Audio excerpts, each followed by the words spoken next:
reason why that's not there. There we go. Much better. Reese on the radio. It is NewsTalk 1080 WTIC. We'll be back on the regular airways roughly after, 4 o'clock. We've got guests today. We've got Gino, DiGiovani on the program, and also John Bolton.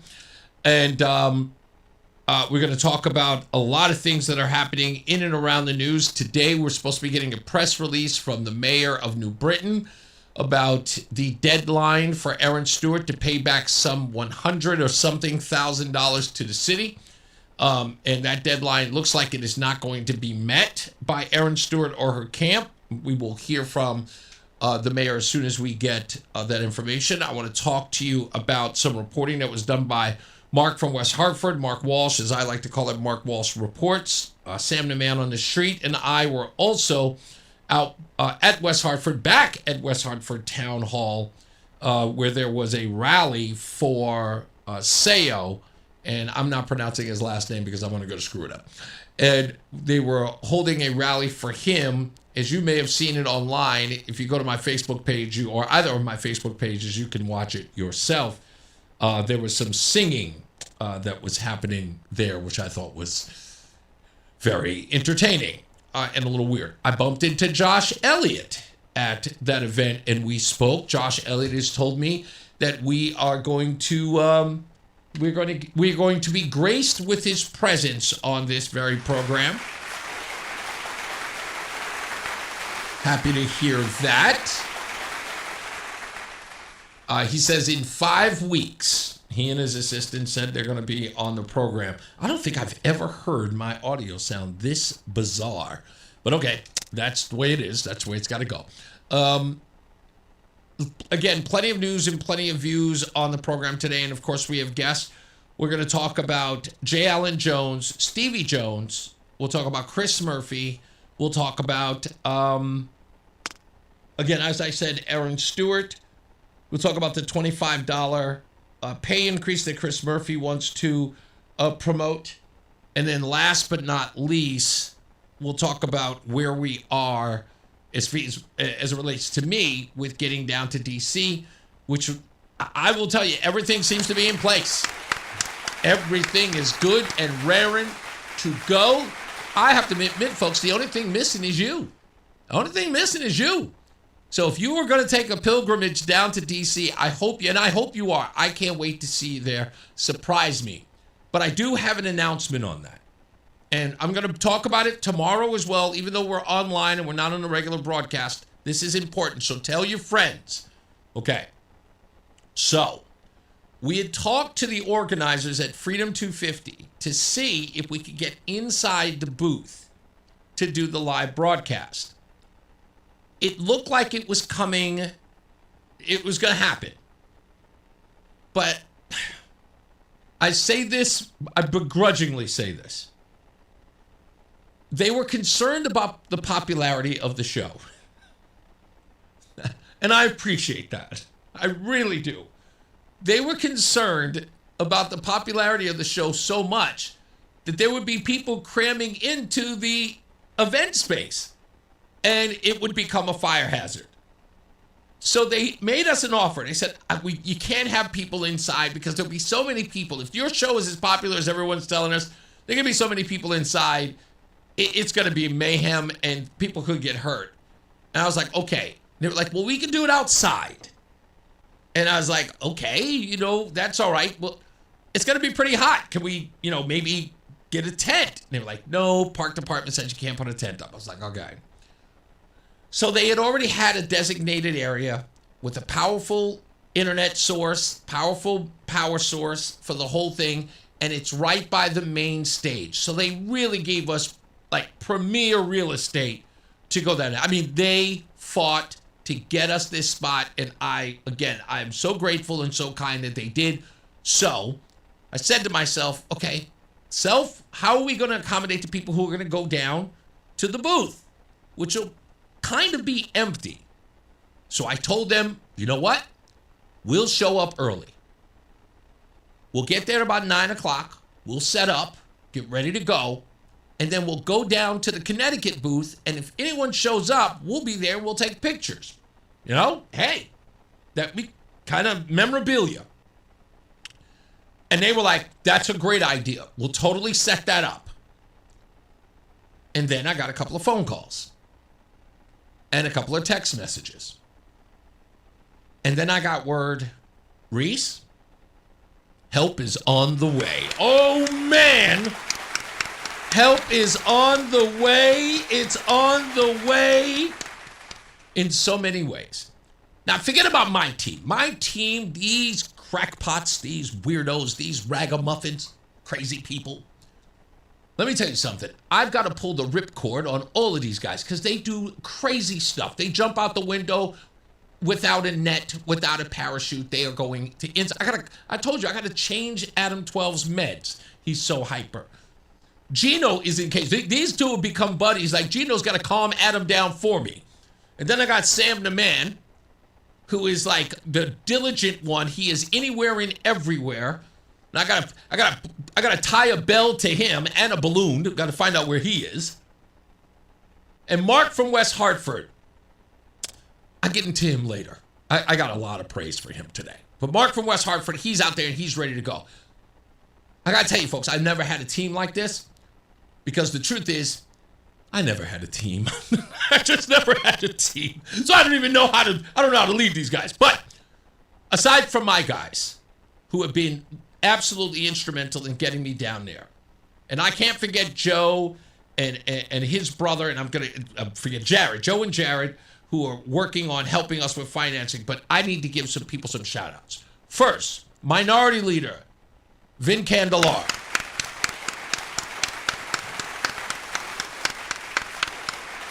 Took care of fuel, gas, even food for that matter. He and his mom, I have to say. So Mama Candelara, thank you. And I hear she's a fan of the show. Now I got to give a shout out to a bunch of other people. And folks, when I tell you these people jumped on, you're going to lose your mind. Okay? Let's start off with Southington Athletics. They are providing t-shirts for the volunteer team. They're putting them up right now, just days before, getting them ready for the volunteer team that says Connecticut, and I said something else. It was like, oh, Connecticut, all the other states suck. Something along those lines. I don't know. I don't know what they're putting. Well, I know it's going to be something great with Connecticut on it. They're also going to get together to put, like, I think they've got passports that are going to be there that you come to Connecticut and you get the passport. And this is what's so cool. Whoever dreamed this up is a genius. But it's a passport that you get at the Connecticut booth. And what you do is you go to every other station and you stamp the states that you've gone to. That's a brilliant idea, and it's something for you to take home. So it's absolutely great. So they're going to do that. That, of course, is brought to you by our good friend, Senator Rob Sampson. That's who's getting that done.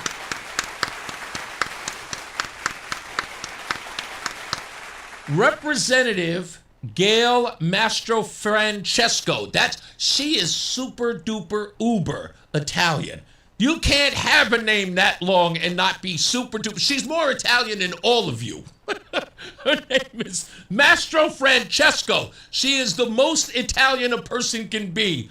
Representative Gail Mastrofrancesco is going to be there as well. Can't wait to see her, meet her, and talk to her. Also, we want to thank the Pez organization that gave us 1,000 Pez to hand out to the crowd this weekend. The Bristol Republican Town Committee also, they helped us purchase those Pez from the Pez organization. So I got to drive a couple of those cases down there. I'll try my best not to open a box. I'm trying my best. Well, I have my wife in the car with me. She'll stop me. Transportation brought to you by none other than former guest and friend to the room, Mr. David Haberfeld. Remember, he was the guy who was on the show telling us about why there are renters who are turning their properties into Airbnbs because it's more expensive. I mean, it's more lucrative for renters because they may get an unruly tenant who you can't move out. And they made it easier for the tenant to stay than it is for the landlord to get them out. So most of the people are going to Airbnbs. David Haberfeld is providing us with the transportation. They'll have that vehicle here for us as well. And last but not least, let's go to CT Sportsman, who's also helping out. Folks, more and more sponsors are calling in to help with transportation, food, whatever they can to make this happen. Again, Joe and Jared, they got us a donation, and I want to make sure I get the company right. So let me get to Joe's text message because he's on his way today. And the good folks at Lass's Restaurant is also making a donation. So check them out. Lass's Restaurant. They're just off the I-95.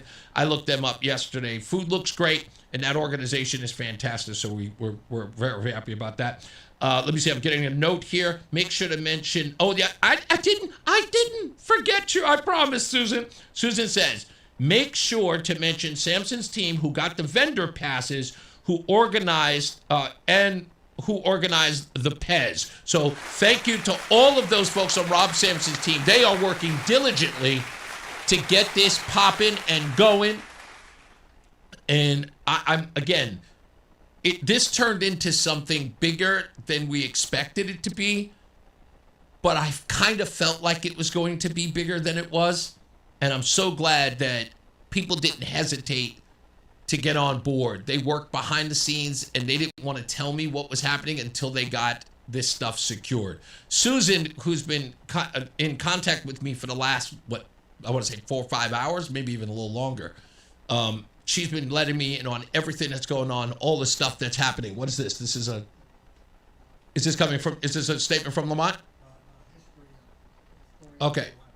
For your trip, I talked to the state historian and library and wondered if you might be interested in the posters they created for these Department of Transportation signs at rest stops. Basically, information about Connecticut's role in the revolution, told through artifacts. DOT has a few printed aluminum signs, but I could also send you PDFs to get printed in full. Well, I can't do that.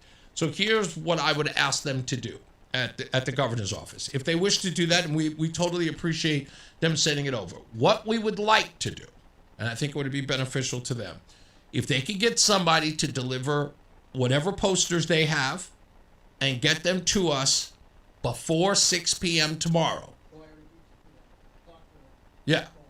You talked to her on the phone? I said we have friends at DOT. Right.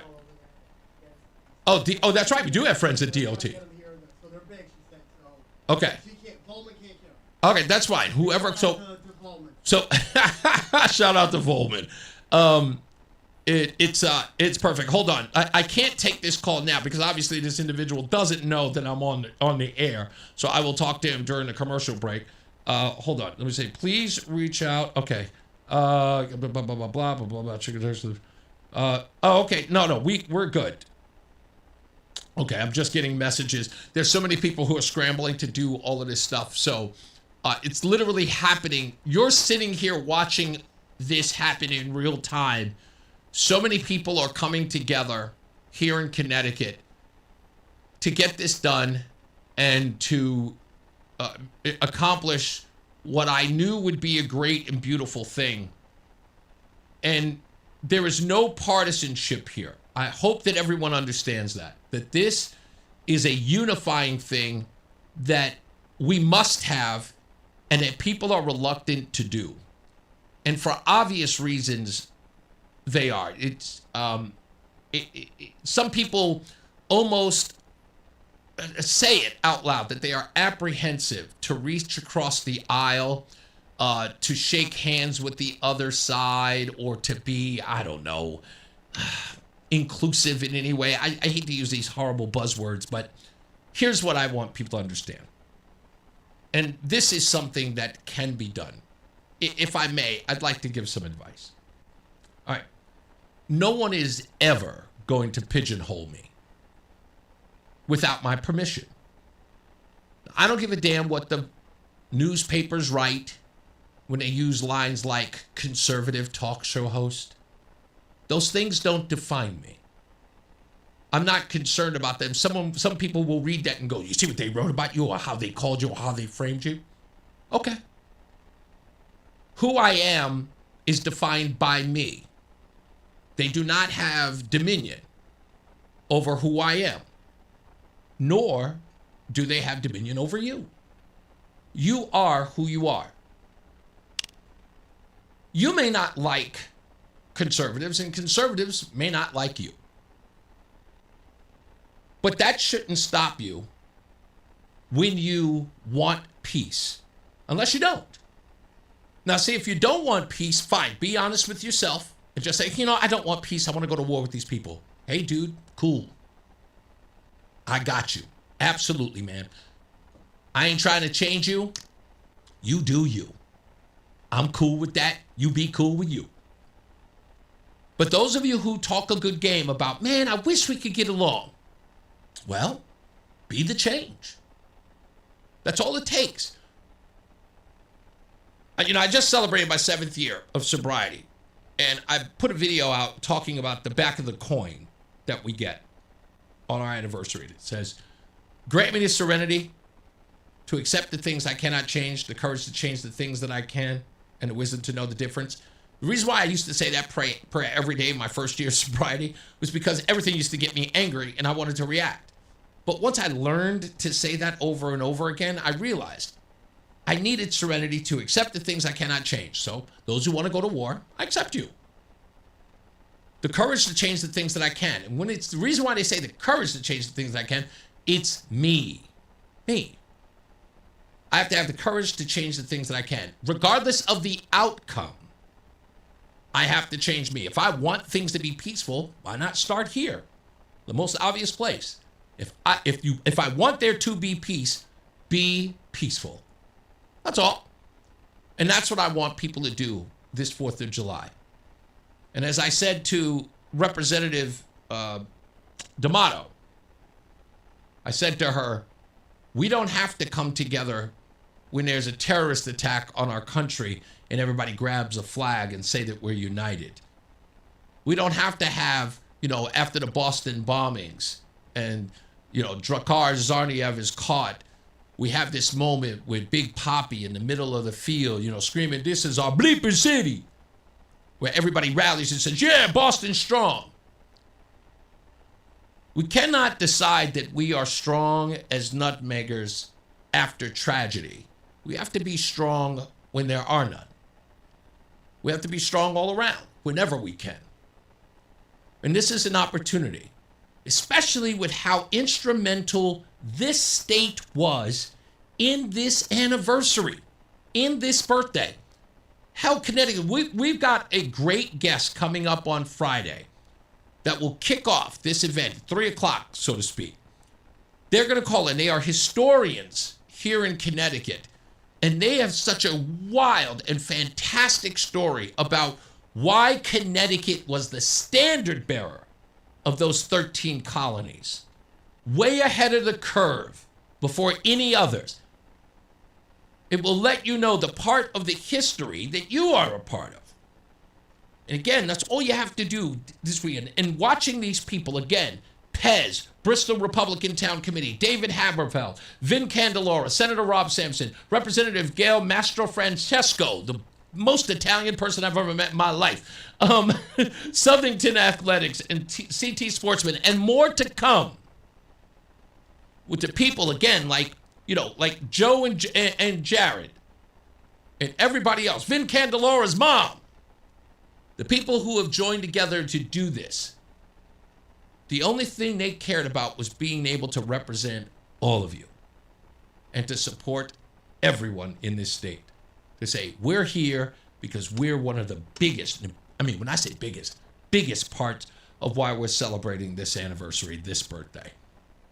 So I'm proud of all of these people. I'm so thankful for every one of them. I love being able to do this. This is like, you don't know that it's a dream come true until it actually happens. And I'm living my dream right now. I'm doing something I never thought And I mean, I never ever thought I would, but then again, who would have thought this anyway? I would have never thought this anyway. You having the best week ever? Yeah, it's been fun, and we're all having a great time. I'll tell you, I've never seen so many smiles and so much excitement from so many people. And guess what, folks? You know, you can all join. It's free to join. It is free to join in the excitement. So I hope that you'll join us with that. When we come back, I want to talk a little bit about, unfortunately, some sad news, and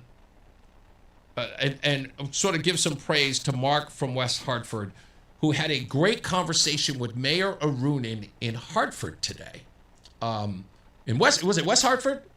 It was in Hartford today. Boy, you're going to love this. All right, we'll be back. Bottom of the hour news coming up. John Silva in the WTIC newsroom.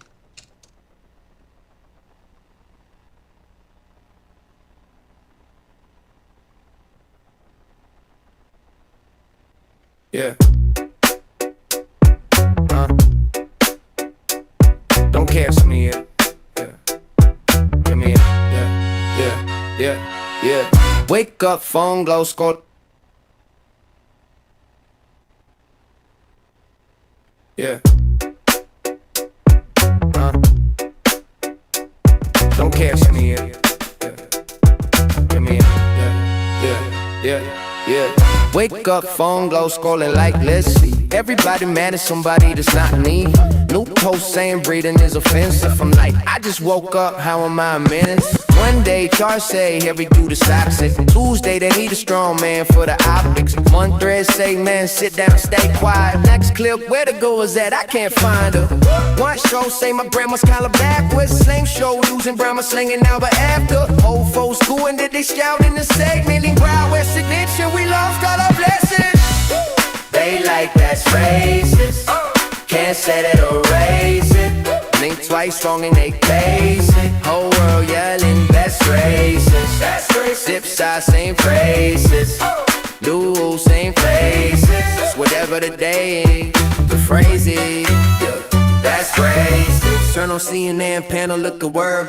Every single topic, the nation's in a hurry. Understand on my screen, righteous in a circle. Send a fair sandwich, calling more commercials. The view at 11, coffee on the table. 1 minute, man bad, next we needle stable. One day, stay home, girl, love yourself. Yeah, next day, bombs up, fan Josh posting new white girls in the comments that we hate Karens. Next fits ain't cool, leading all the errands, screaming. That's harassment at the drive-thru curb. But we won this world on they phone like we're on today. So which is it today, Queen or villain? You can't say Queen has old school chillin'. I take back 8 and now Queen is a Tonkin in my brain doing backflips, keeping up with all of it. They like that's racist. Can't say that or raise it. Change one word, still face it. Old cow shouting, that's racist. That's racist. New rules they chasing. Spin wheel, them places. Whatever the case is, the phrasing, that's racist. If I say nothing, that's racist. If I say something, that's racist. If I just listen, that's racist. If I keep living, that's racist. If I agree, that's racist. If I disagree, that's racist. If I sip tea, that's racist. If I drink green, probably lazy. They like that's racist. Can't set it or raise it.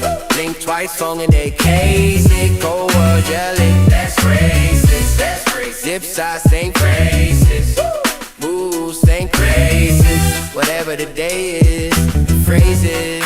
Yeah, that's racist. That's racist.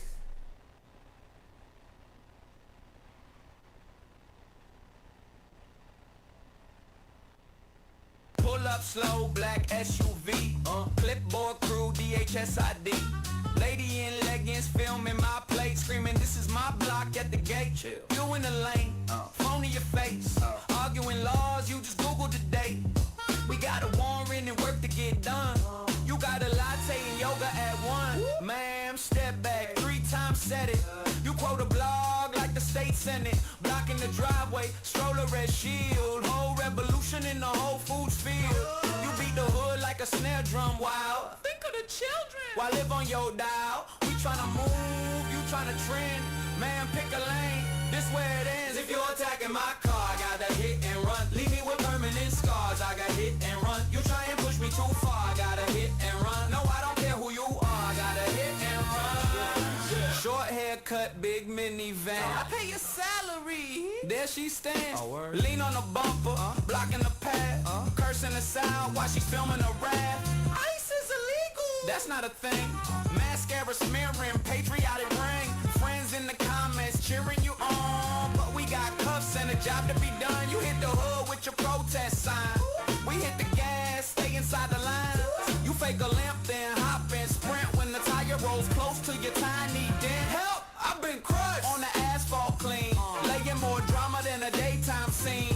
We log reports, we're gone by noon. You're still arguing with a park platoon.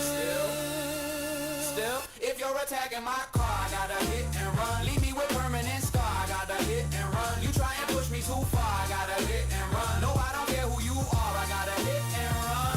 Step to the side, ma'am, step to the side. Laws in the folder, not in your life. Traffic backed up, folks losing time. You chasing clout, we clocked on the dime. Step to the curb, ma'am, step to the curb. You in the street yelling all of those words. Bang on the glass, you're forcing my hand. Hit and run rhythm when the wheels expand. Yeah, yeah, yeah. If you're attacking my car, I gotta hit and run. Leave me with permanent scars, I gotta hit and run. You try and push me too far, I gotta hit and run. No, I don't care who you are, I gotta hit and run. If you're attacking my car, I gotta hit and run. Leave me with permanent scars, I gotta hit and run. You try and push me too far, I gotta hit and run. No, I don't care who you are, I gotta hit and run.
I'm watching myself on camera, and it looks like I'm yelling at you.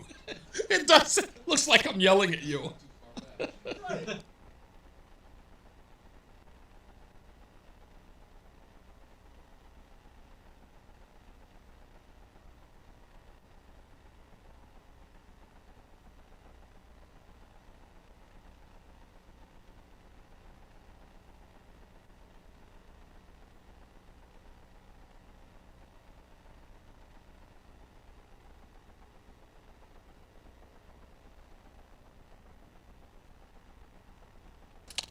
All right, we're back. Reese on the radio live right here on WTIC, NewsTalk 1080. Red Sox playing live on air. We are online at the Odyssey app and WTIC.com, or you can watch us live on ReeseOnTheRadio.com or on all of the apps. That's Facebook, YouTube, and X. We're there live. And if you got a comment, please do put it in the chat room. We'll be happy to read it for you. Ryan says, laugh out loud. They shut the opposition out, and that's why the AG's office called WTIC. Agree that we need to be able to work together. 100% right. Music Design says, I'm hoping there is shade from the hot sun near the main stage, thinking about the electronics, as am I. I've been in that position before. Joe Dunn says, let me see. I am grateful for the folks who chose to represent us, people over politics. Absolutely. Bob has a great suggestion, and my wife is all over this, by the way. And I'll tell you this: I am scared to death about what's going to happen in this vein. So let me read what Bob wrote. Bob says, suggestion. Invite Laura Ingraham to the booth. Interview and ask why Connecticut is so great. Is a great state. Her experience growing up here. Tell her story of how people in Connecticut pitched in for this event. I agree with you. That's it. I agree with you on that front. My wife wants Jesse Waters on the show. I don't even think he's in town. He might be, but I don't know. A lot of people don't notice that Jesse Waters and I, back in the day, kind of had a communication regularly. So when I was here in Connecticut, in fact, in 2004, he was one of, I think I want to use the term line producer, but I know he was a producer for the O'Reilly Factor. That's kind of where he got his start. And when we had a story suggestion or we wanted to be on the show or something featured on the show, I would contact Jesse Waters. So it was always he and I going back and forth about stuff. I don't even know if he listened to the show. I feel like he did. But I know it was back and forth. So we haven't talked since maybe 2005 on communication through text. Or emails. I don't know if he's even going to remember me. I would hope, but but my wife really wants to do that connection again and see if he would remember me from back then. But I'm like, it's 20 years. So I don't know. We'll get lucky, maybe not. But I don't know. Yeah, how can he forget if his Gino says, he never met me. Like I said, we only communicated online or via emails, but I'm sure he would remember me. He'll remember the show I was on. What's that? He's going to say, oh, you're black. Yes, he probably will say that. So we will definitely reach out to Laura Ingraham if she's there. I know she's been off this week for her show. I assume it's because of the 4th of July weekend. I don't believe Jesse Waters is in D.C., but I know that the other kid is, Johnny. I think his guy is either in New York or in D.C. One of them are. But I know there's some other people from Fox News, which I will definitely go by there to meet a few of them, because I got a couple of favorites there, and they're not the primetime guys. You guys know I'm big on Trace Gallagher, loved him, and who's that? William Longinus. I love both of their reporting on Fox. Kevin Cork a little bit as well if he's around. Don't say hello to him because I know he'll be there this weekend. And Judge Janine, well, formerly at Fox. So if she's there, I'll talk to her, or anybody for that matter who's going to be on the Fox team. Greg Gutfeld, not Greg Gutfeld. I apologize. Nothing against him. I like Greg Gutfeld. But if we get who's the guy, Brian Kilmeade, who is on at 10 a.m. here on the program, 9 a.m. on the program. We'll see if we can get him in. Yes, Roseanne, you're 100% right. The echo on this microphone is doing weird stuff, and I have no idea why. But I'm doing everything I can to fix it, but it isn't working. So it's something we just have to deal with until we get regular broadcasting. See, if I even touch anything, it's just going to mess up.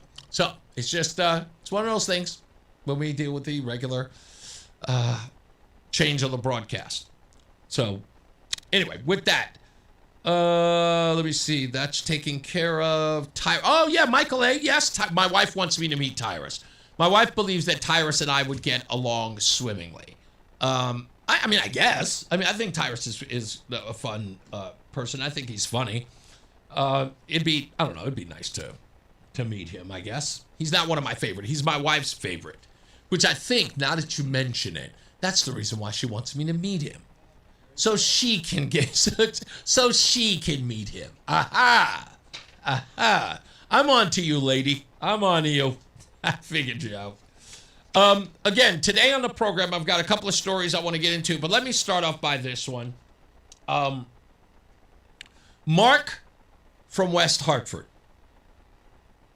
You guys are going to see something amazing by him later on today. I hope he is posting it now on X. And I tell you, folks, follow Mark from West Hartford. I have been rooting for this guy to have the moment he had today.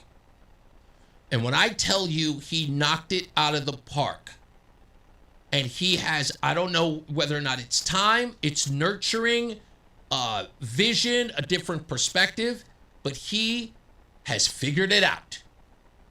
Today he had two interviews.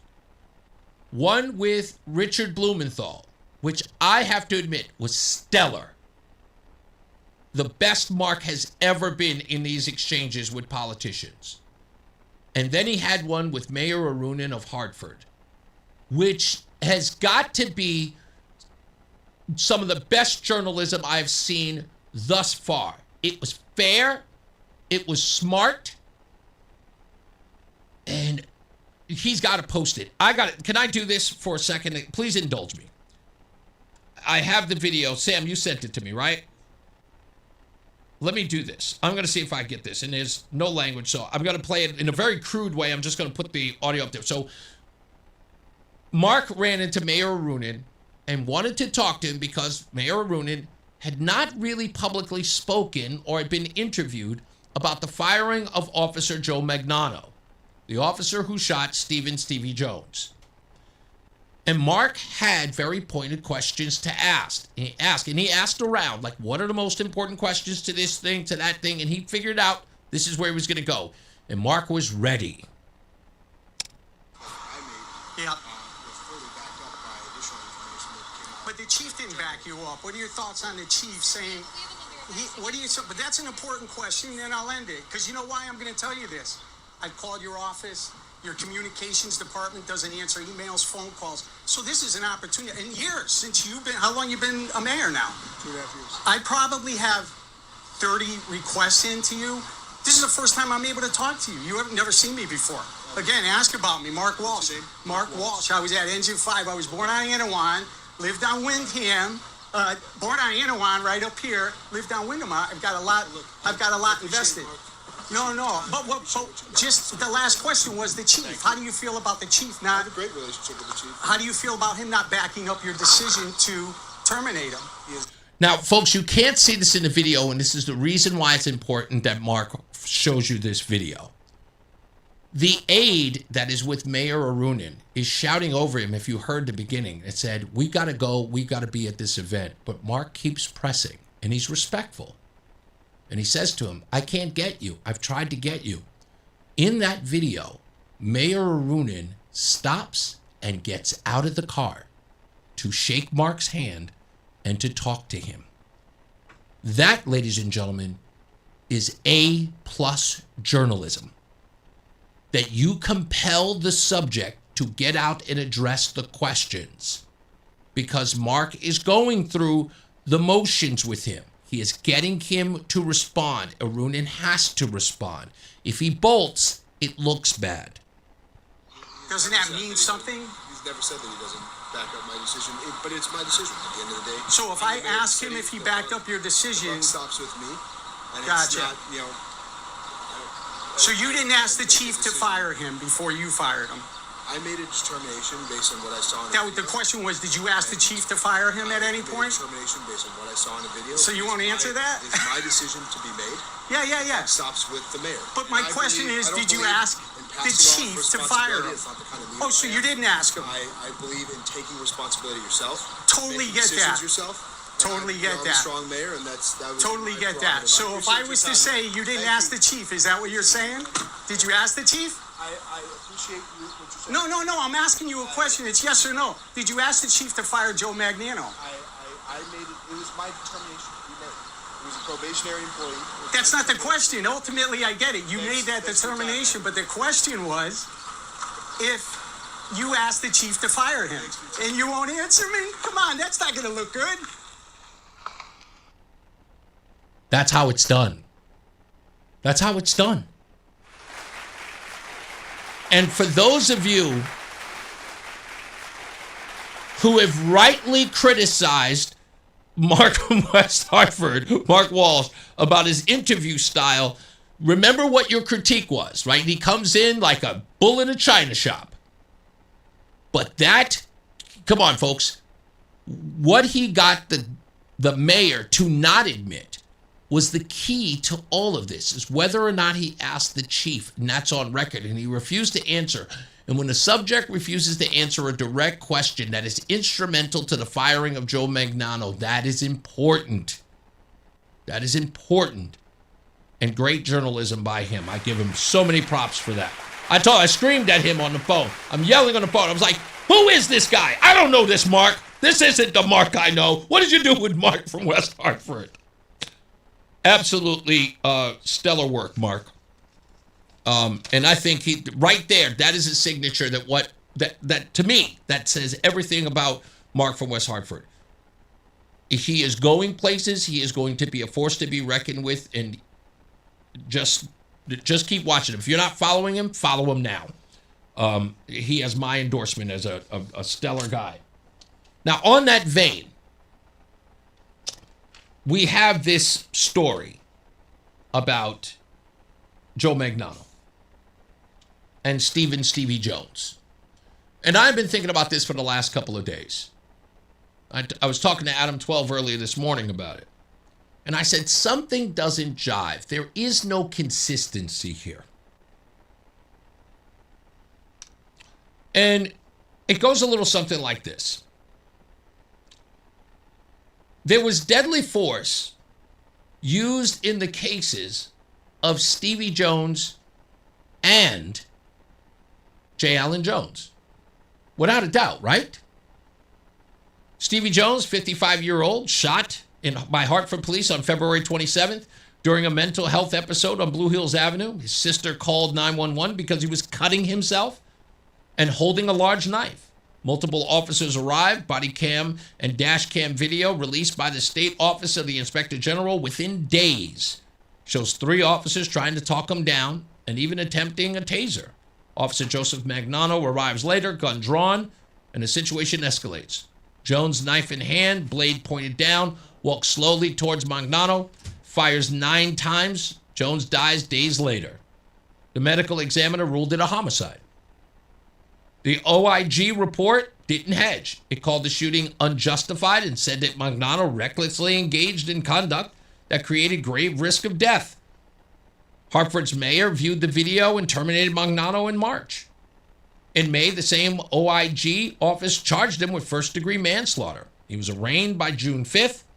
Family attorney Ben Crump called the charges a necessary and meaningful step toward accountability. All of that happened within months, ladies and gentlemen. Hell, short of 2 months.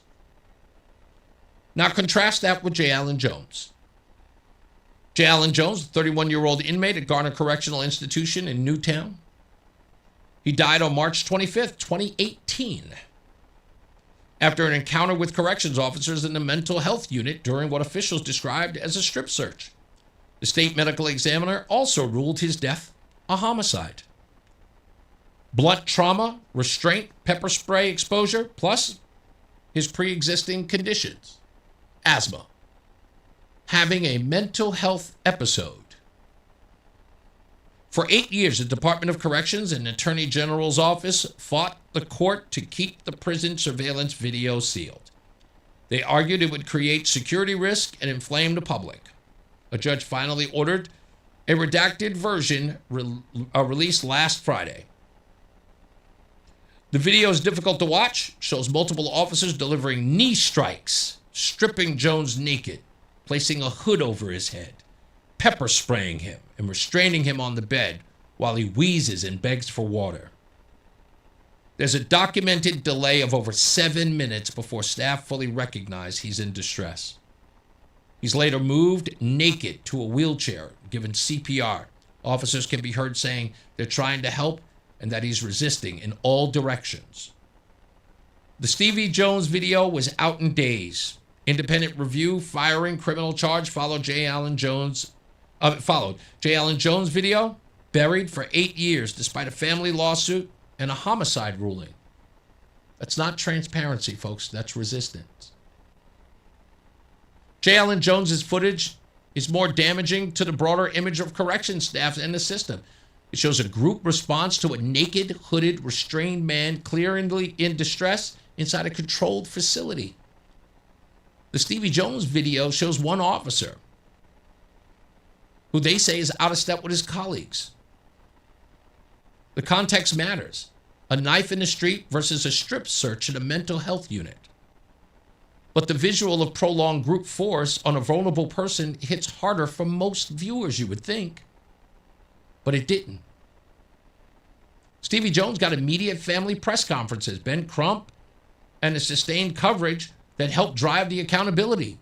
J. Allen Jones, years of quiet advocacy from family to ACLU and local reformers. The video dropped has renewed attention, but it's still catching up to the fervor of Stevie Jones.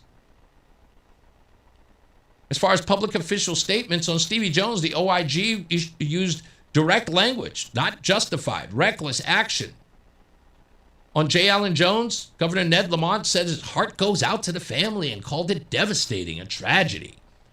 DOC Interim Commissioner Sharonda Carlos expressed sympathy but pointed to new mental health training, multidisciplinary terms, and hiring more staff. Forward-looking improvements after the fact, but no similar blunt assessment of the specific conduct shown in the video. None.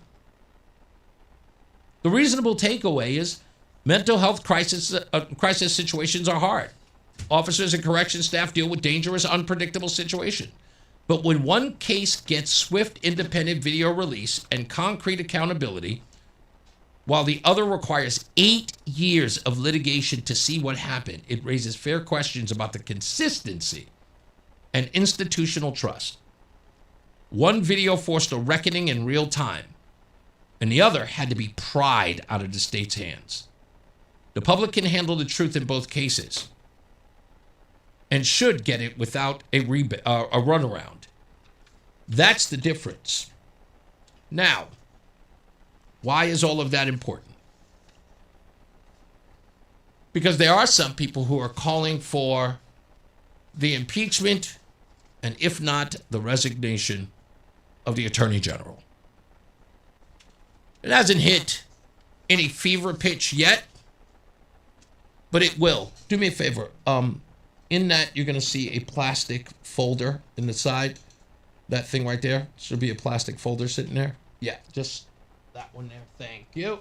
Everything else can go back. I don't know why all that stuff is there. But anyway, yeah, those are flyers. Here's a statement. Several Connecticut Republican state senators today issued the following statement regarding the public release of the video capturing J. Allen Jones' final moment inside Garner Correctional Institution in Newtown on March 25th, 2018. It reads, quote, 8 years. It took 8 long years for this video to be released. Governor Ned Lamont and Attorney General Tong withheld it. Why? Transparency, oversight, accountability, and justice was thwarted, delayed, and denied for 8 years. Why? What is needed now are public legislative hearings to bring about reforms which systemically address the tragic situation so it never happens again. Our thoughts are with the victims, loved ones, as they pursue closure. And this is signed by Senator Stephen Harding, Senator Henry Martin, Rob Sampson, Heather Summers, Eric Berthel, Jeff Gordon, Tony Huang, Jason Perillo, and Ryan Fazio. There needs to be accountability here. Beyond a shadow of a doubt, there has to be. This is not an equal application of response by the state, the city. Joe Magnano, that was easy.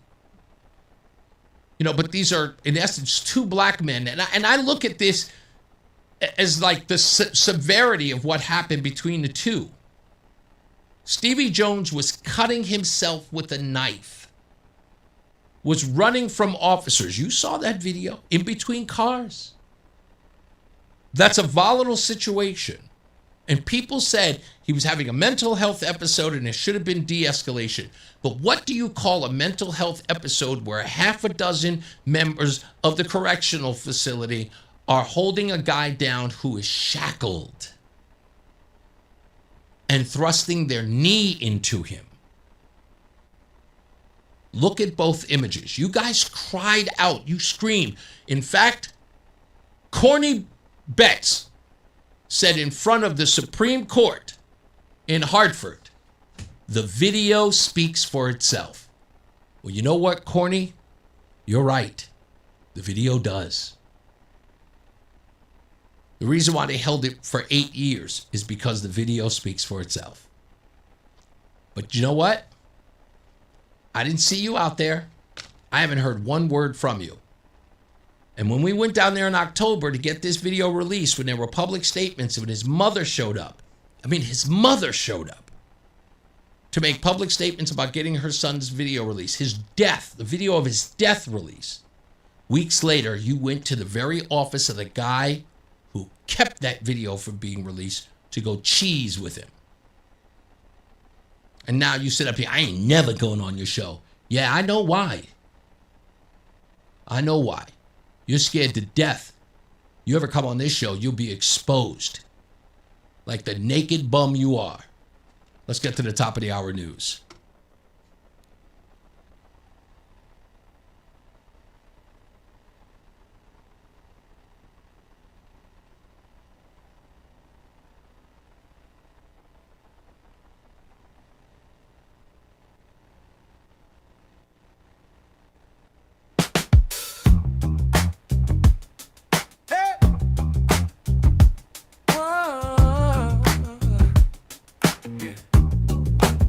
She see a cute little house on a hill, baby, that one. I'm like, chill. Next day it's a cottage by the sand, scrolling on the phone with a wedding plan. Then it's puppies, just one more. Now the shoes got a whole new floor. Every wish on a tongue, I'm done. Still I'm smiling like she already won. Rose, you want everything, from the keys to the car to a diamond ring. Rose, girl, I'm your biggest fan. If you point, I'll buy it, that's the game plan. Spoiled you up, but I like that thing. Gold card heart on a silken string. Rose, yeah, I'll do what I can, cause I'm rich in love and you're the grand plan. Hey. Oh, yeah. She see a baby, now she got that stare. Wouldn't it be cute while she's fixing her hair? Already got names for the future crew. She's picking their outfits before they're due. It's vacation, she ain't even Googled yet. She wants a view that the sun can't forget. I'm out here counting up my overtime. She's out here counting every dream of mine. Rose, you want everything, from the couch to the crib to a pink swing. Rose, girl, I'm your biggest fan.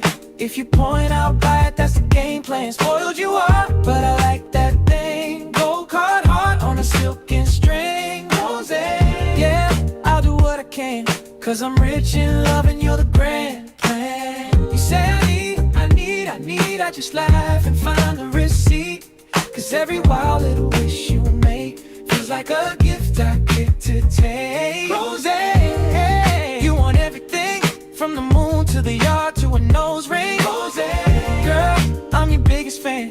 If you point, I'll buy it, that's the game plan. Spoiled you up, but I like that thing. Gold card heart on a silken string. Rose, yeah, I'll do what I can, cause I'm rich in love and you're the grand plan.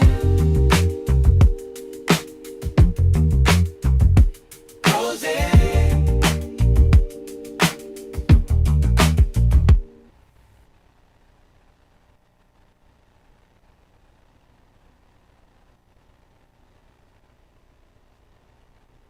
wait. Hey. Oh, yeah.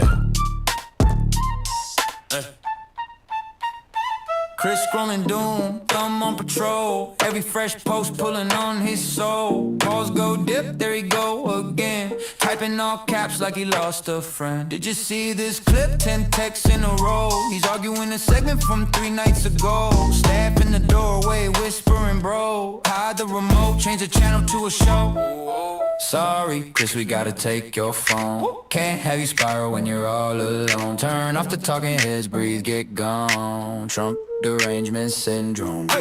These outbursts we just can't condone. Maybe we can find you a quiet safe zone. Turn down the volume when the news gets shown. Trump derangement syndrome. Tongue in the office, pacing that floor. Practicing comebacks for a tweet from before. Every press mic ready to explode. About a man not even on a payroll. Got charts, grass, 20-page brief. All about the commander-in-chief. Clerk in the back like for your own relief. Try some yoga, maybe touch a leaf. I'm sorry, Tari, guess we gotta take your phone. Give me that. Can't have you spiral when you're all alone. Turn off the talking heads, breathe, get gone. Trump derangement syndrome. Ooh, these outbursts we just can't condone. Maybe we can find you a quiet, safe zone. Turn down the volume when the news gets shown. Trump derangement syndrome. Trump derangement syndrome. Trump derangement syndrome. Trump derangement syndrome. Trump derangement syndrome. Group text buzzing, you good, you fine. They both send memes for the 100th time. Step away from the screen, go touch some grass. And if you see a camera, just walk past. I'm sorry, Chris, we gotta take your phone. Can't have you spiral when you're all alone. Turn off the talking heads, breathe, get gone. Trump derangement syndrome. Yeah, these outbursts we just can't condone. Maybe we can find you a quiet, safe zone. Turn down the volume when the news gets shown. Trump derangement syndrome. I'm sorry, Tom, Chris, we gotta take your phone. We gotta can't have you spiral when you're all alone. Turn off the talking heads when you get gone. Trump derangement syndrome. Yeah, these outbursts we just can't condone. Maybe we can find you a quiet, safe zone. Turn down the volume when the news gets shown. Trump derangement syndrome.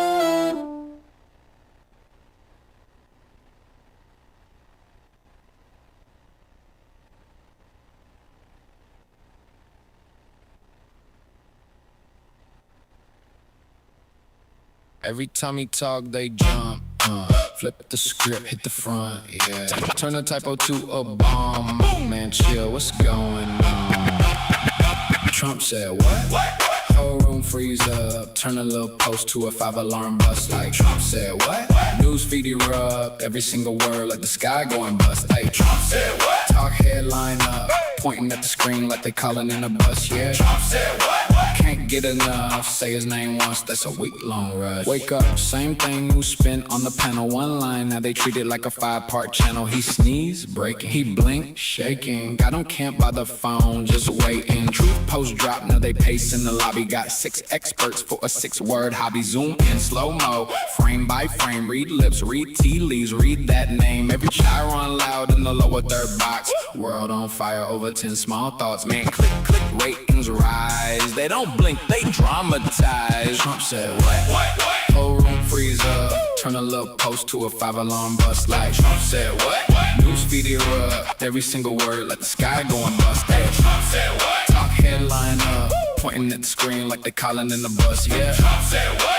Can't get enough. Say his name once, that's a week-long rush. New clip, same face on a different network. Run it every hour like a late-night sweat work. Zoom on the podium, zoom on the hand. Body language says he got a secret plan. He joked, that's doom. He shrugged, that's news. They'll debate that shrug till the weekend through. Sources say up in 30-point font. Got folks more stressed than the thing they want. Every hashtag spin like a cyclone. They can talk about jobs, now we on that phone. Refresh, reload, encore, on loop. Whole world tuned to the same one, dude. He just talk, hey yeah. Sound the alarm, post, hey yeah. Country in harm, type, hey yeah. Push the alert. Whoa. 3 short words, whole show convert. Said what?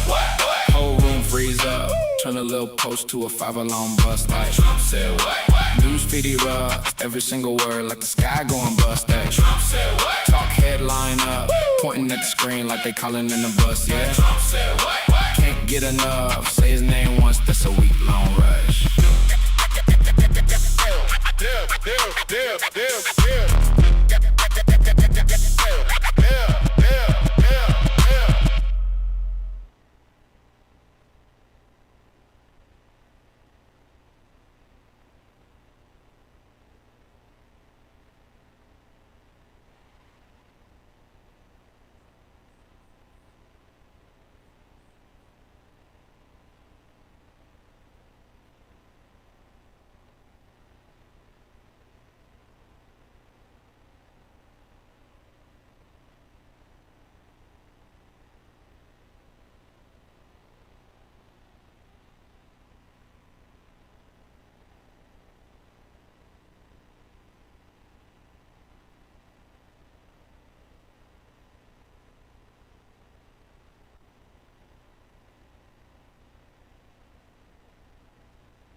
All right, guys, we are back. It's Reese on the radio. And again, we are sorry about the online volume, or at least the way that it sounds. We got people working back and forth as we were planning on this DC trip. Adam is, he's scribbling some stuff down. Let me just, while I can do this, let me do some housekeeping. The Southington Town Committee, let's give them a shout out, gave $500. And Bristol's Republican Town Committee, they gave $200, and looking for other Republican Town Committees to give if they can. $900 to go pay for them. Yeah, that's absolutely. They pretty much, and that contribution that they made was so that we can get Pez at this location. 1,000 of them to give out to folks. Pez couldn't, nothing against Pez. So I want everybody to know this. Like, look, what couldn't they give them web? It's like, no, because that has to go through a whole system, and it's impossible to do that last minute. So, but they gave us a great discount to get this done, and we really appreciate the folks at Pez because they want to be a part of this. So that was fantastic of them to do. Adam, did you have something you needed me to know, or you just? Yeah, we're still waiting on that. A press release is supposed to come. Okay, you're looking for the. Okay, Adam is reaching out to the New Britain mayor to see if there's a statement they're going to make about this this over $100,000 that is supposed to be due today from Aaron Stewart, or if not her defunct campaign. We'll get more on that when it's released. Before our guests get here, I wanted to make sure that I talked about this a little bit. And I have this instinct about people when I hear them talk. It's not to be judgmental. I always tell my wife that. I'm like, I don't like to be judgmental of people when I listen to them talk. But I immediately got an impression that Chris Murphy had never worked in the private sector. And I want to say something crude. There's a reason why I thought he didn't work in the private sector. And the reason for that was, if he was my coworker, we would fight every day. Like, there would be tension regularly. You ever work with a guy and you know that he's a complete jerk? And he just gets on your nerves and he said something, but you're really, and you kind of like, sure, Sean. It's just can't. I always get the impression that Chris Murphy's kind of got to work with. So I did a little background. All right. Graduated from Wethersfield High School.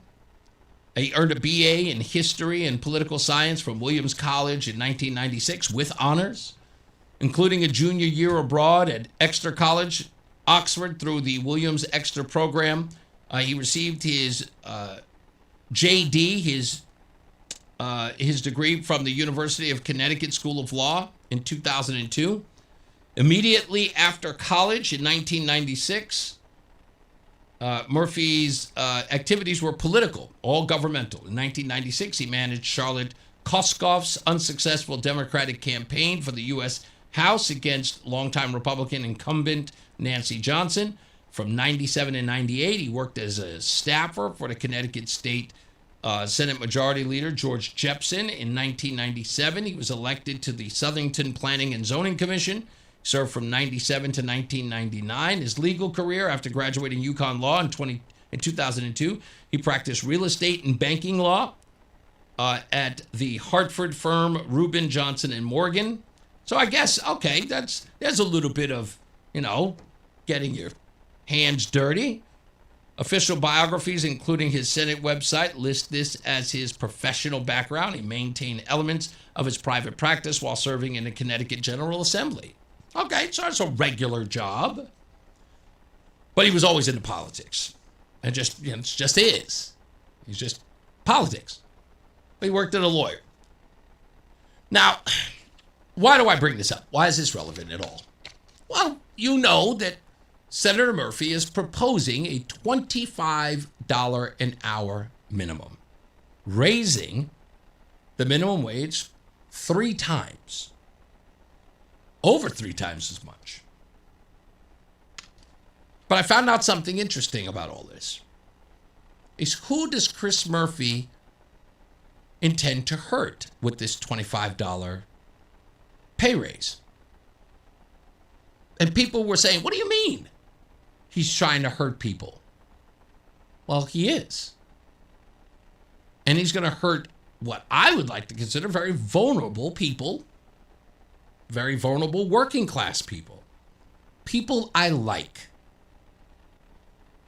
We have a waitress, two waitresses that we love in Plainville at the Main Street Diner. And that's Tiffany and Josie. And when we get a chance, we go by there to go hang out with them. And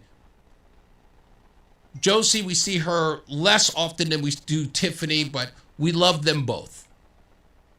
And we like going down there to go eat at that diner because, again, that's the same reason why we go to 10 Main. We love the businesses that we go to, and we love supporting them. When they find out we're in radio, people say, nah, your money's no good here. And I say, no, absolutely not. You're a local business. Not that you couldn't afford to pay for our meals. We come here to contribute to you. We appreciate you. Never. We don't do that. We don't like it. So we want to support them. We want to make sure we tip them well. In fact, to ensure that we tip them well, I give the check to Roseanne. After it's paid, I give it to her and I say, you tip them, because I know she's going to tip them hell of a lot. And I don't want to see it. You have like a $5 cup of coffee, Roseanne will tip them $10. That's just how we roll. With my money, exactly. So I look at this personally. So what's going to happen here if Chris Murphy gets his way? Well, according to a report, a lot is going to happen. Senator Chris Murphy dropped his Living Wage for All Act, and it would raise the federal minimum wage to $25 an hour, and it would wipe out the tipped minimum wage that currently applies to servers. Here's how it works today. Employers can pay tip workers up to $2.13 an hour. Provided tips bring them up to at least the regular minimum. We're talking about the minimum here in the state. If tips don't cover it, the boss has to make up the difference. The worker keeps the tips. Very simple. But according to the Bureau of Labor Statistics, the median hourly pay for waiters and waitresses, including tips, the median, is $16.23. And that's already more than double the current federal minimum. Plenty of servers clear well above that on busy nights. Now, Murphy's bill, which is backed by the SEIU and other labor groups, would force restaurants to pay the full $25 an hour base to those same workers. No more tip credit. A new piece from the Competitive Enterprise Institute lays out what all of this actually means.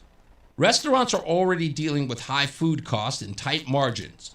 But when you suddenly make the labor costs jump like that, they don't just absorb it.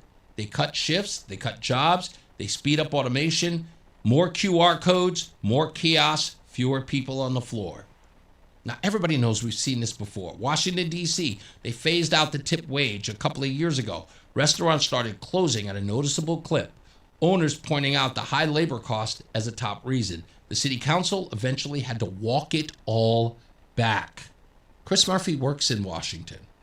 He didn't see this? Now, here's the part that doesn't get said out loud much.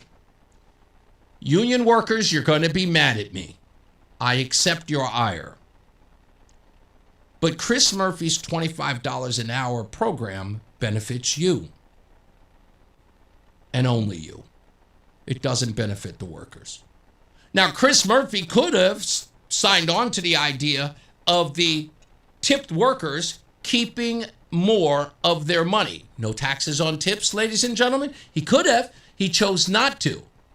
But he is telling you that he wants to see a rise in the minimum wage to $25. Why?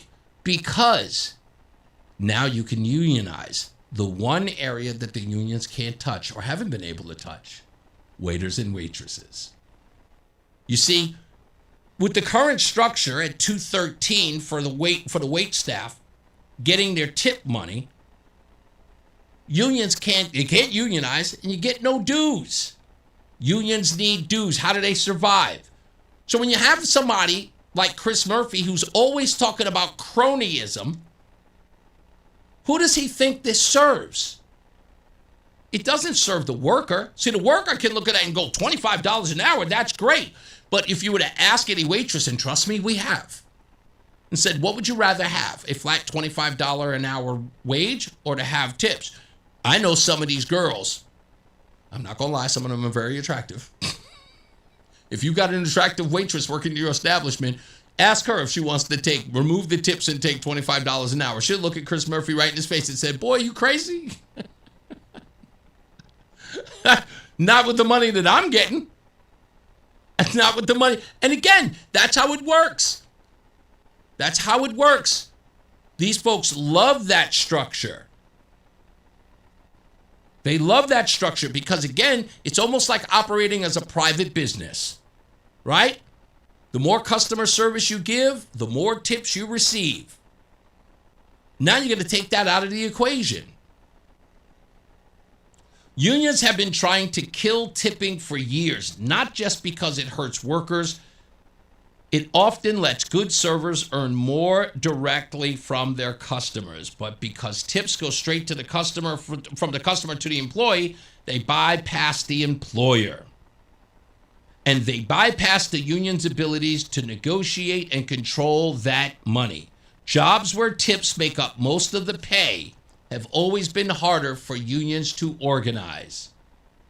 Murphy's bill fixes that problem for the unions. Everybody knows this, but no one talks about it. When Murphy came up with this ridiculous idea, not only did I know that he's never signed a paycheck in his life, never ever hired anyone to work at a private business, the unions, look, I don't know if they're in his pocket. I don't know if they fund his campaign. I don't care. But no one even looked into this to say, Chris Murphy, you're going to, aside from the fact you're going to kill small businesses, let's set that aside. But the real dirty stuff, the real dirty secret in this is that Chris is involved in cronyism here. I mean, isn't that safe to say? Who is he serving? And I'd like to ask that question. I wish someone would have asked that when he gave his press conference, but we didn't get that. You know, that's just par for the course. Okay, hold on. Getting some messages for some people who are working around the clock to get this stuff. Okay. I've got, okay, but old school. Oh, wow. All right. Don't have to use your phone, blah, blah, blah. Don't want to, blah, blah, blah. Okay. All right. We're looking at about 3:30. Our transportation is arriving for our trip. Can't wait for that. Haberfeld's on his way. We're going to see if we can get him on a microphone here. No, we didn't. A new t-shirt I'll be wearing this weekend. Dawn just sent it to me. Did everybody get a picture of it? You got the picture of it? It's great. Let's see if we can post it online so everybody can see it. These are great. I didn't leave Connecticut. I didn't leave Connecticut. I'm just going to represent it better. Love it, Dawn. That's a great shirt. Absolutely. Give it up to Dawn. Chris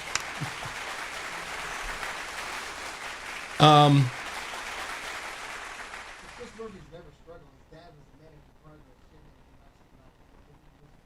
of Yeah.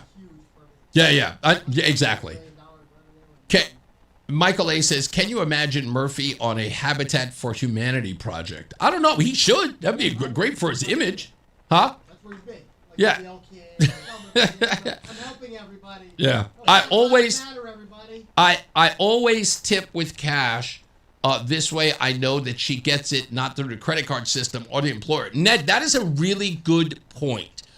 I'll never forget my former mother-in-law, Claire, passed away a couple of years ago. She worked at Bob Evans in Virginia. And she worked at Shoney's too. I don't know if you guys ever heard of that one. Yeah, Shoney's. She worked at Bob Evans and Shoney's.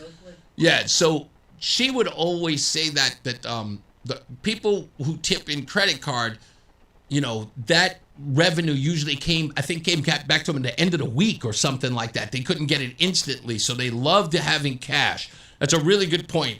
And they got to claim it. Yeah, they have to. That's right. They have to claim it. Well, you know, no taxes on tips would have helped. Would have helped. Alex Q says that Murphy is a sleazy guy. Doesn't have or never will be a real man, living off the voters' dime. Yeah, it's unfortunate, but again, this kind of stupid idea of not understanding the people who are going to be affected the most, and not even considering them, for that matter, is exactly how out of touch guys like him is. You just use the buzz term $25 an hour, and people go, yay. And it's usually like the most inarticulate, business savvy people there are. Like people who don't understand overhead, you know, have ever filled a paycheck, nothing, just never had an overhead, none of that stuff. Michael S. says, always tip cash. I wish I carried cash more, but I don't. Can I tell you a horrible story why I stopped? Okay, I was an old school guy. And you guys who are here who are still tipping in cash, kudos to you. You are real men. I am a wuss. I am a wuss. Let me tell you what happened. So I'm hanging out with my boys. It's 2007. Hanging out with my boys. And I had roughly $1,800 in cash in my pocket. And we went out, we were partying, we went to the ESPN zone in Times Square, we're having a good time. And let's just say I had one too many. And I rode home on the New Jersey Transit, only to finally get home and realize that I lost my wallet on the New Jersey Transit bus getting home. Well, I did find the wallet, all my IDs and everything, but there was no debit card to turn off. There was nothing. All there was my ID, my social security card and all that stuff, but no $1,800, and I was flat broke. Now, why did I have $1,800 cash in my wallet? I'll tell you, it was as simple as this. I said they put that RFID card on the debit cards, and I can't have the government tracking me. That's how they get you. They're following you in everything that you're doing. Everything that you're doing, they've got the beat on you. They know where you went. Yeah, don't go to a strip club. The government knows. Don't buy anything they know because you're buying that convenience will get you every time. Well, I lost that $1,800, and there was my wife looking at me, realizing that I lost my wallet. And she said, all your money's gone, isn't it? And I went, yep. She said, looks like somebody's getting a debit card, huh? We went to the bank the next day, and I had that RFID card in my pocket. I still think my hip's out of joint because of it. That radiation. And now, because of that, I don't carry any cash. Let me tell you, I'm going to prove it to you right now. Let me pull out my wallet. I have nothing. I'm almost certain I have $5 in here. I think my wife goes through it at night. I have no cash. What do you got, Gino? You got any cash in your wallet? Where do you get cash? Where? What? That's what I said. Where do you get cash? I'm all cash. You're all cash. Look at you. He's got a.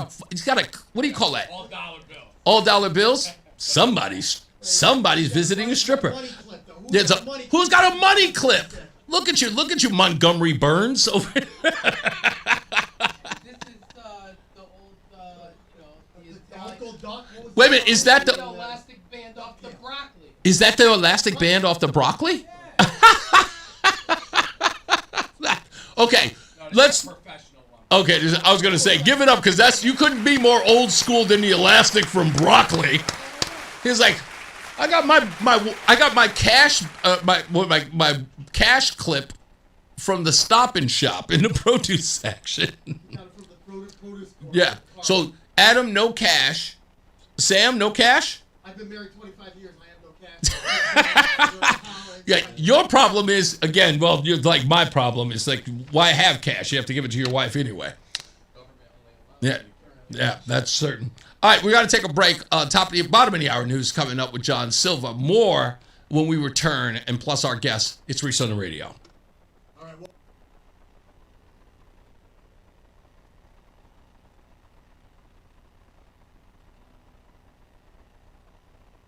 Every time he talk, they jump.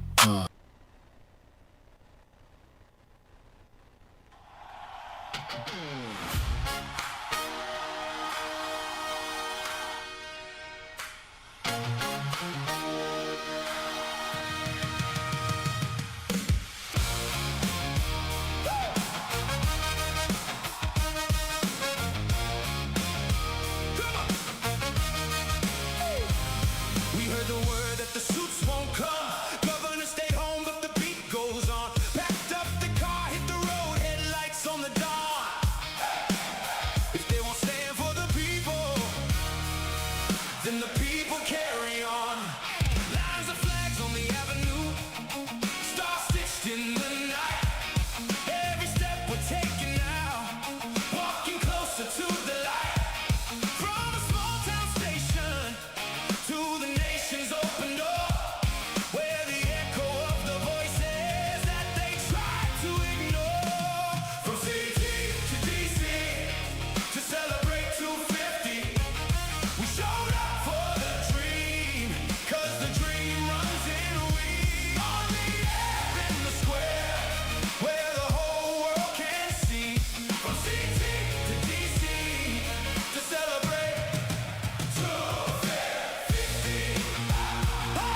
995, Reese on the radio, live from the highway lines. Got the callers on the phone, different towns, same mind. We tired of being slept on, left on the side. So we turned up the volume and we all gon' ride. We got flags in the window, plates on the back, mix of red, white, blue, plus the nutmeg swag. From the small town diners to the city blocks packed. Every voice that they ignore now be leading the pack. They had a chair at the table with our name on the card, but they left it sitting empty, that's a shame on the yard. So we drove down ourselves, yeah, we breaking that mold, 'cause the story of Connecticut still gotta be told. Talk truth on the mic, that's the job I choose. If the leaders stay silent, then the people break through. On the air, on the streets, from the booth to the hill, we gon' show them who we are with the ironclad wheels. To DC, to celebrate 250, we showed up for the dream, 'cause the dream runs in we. On the air in the square, where the whole world can see. From CT to DC, to celebrate 250. Turn it up. Let the signal fly. Let the anthem paint the sky. Every voice is a spark in the dark of the night. When we stand side by side, we become the light. We're the ones who made the drive. We're the reason hope's alive. If they won't send the soul, we'll send the soul of the street. Every heartbeat marching on the mall to the beat. Hey! From CT to DC, celebrate 250. Hey! We showed up for the dream, 'cause the dream runs in we. On the air in the square, where the whole world can see. From CT to DC, to celebrate 250.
All right, we're back. Reese on the radio, WTIC News Talk 1080. Ned says he says every payday he takes $100 cash out and puts it in his wallet. Everybody says that I should at least carry some form of cash in my. I don't know. Maybe I will. I don't even know why. I just don't feel like going up to the, what do you call it, the ATM, and pulling out cash. I feel it's like it's a pain in the behind. How do you spell collision? I'm trying to say. I'm trying to write it. Collision. No, I don't think it's right. I'm spelling collision. Don't ask you guys, right? Collision. Collision. I don't know. Oh, he said something. Oh, there it is, right there. It's sitting right in front of me. I can spell. And what's this other thing? So we're checking on our transportation. We're just making sure that we have everything that we're supposed to have here. And Roseanne is going through, okay, comprehensive. Okay, that's what it is. I need to make sure that that's what it is. And comprehensive. Got it. All right, all set. Anyway, coming up, we've got Gino, who is going to join. Gino is joining the team roughly brand new, but he has been absolutely instrumental. I do have to say he's probably the most, how do I put this, connected individual that I've seen as of late. Gino DiGiovani is going to join us in a little bit, so stand by for my conversation with him. We're also going to have John Bolton, is the attorney for, did we get any word on the attorney for the J. Allen Jones family? We're going to get him on the phone. Okay.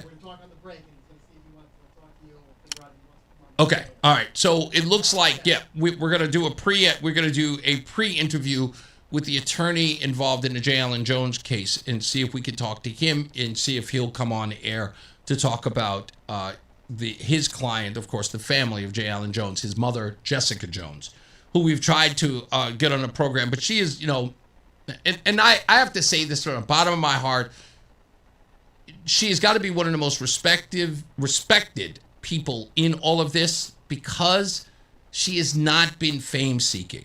She is not running around screaming and hollering and turning this into all about her and oh my baby and falling. It's not. She's not being dragged around by a bunch of people saying, show your face, look this way. She is very silent, very to herself, very reclusive.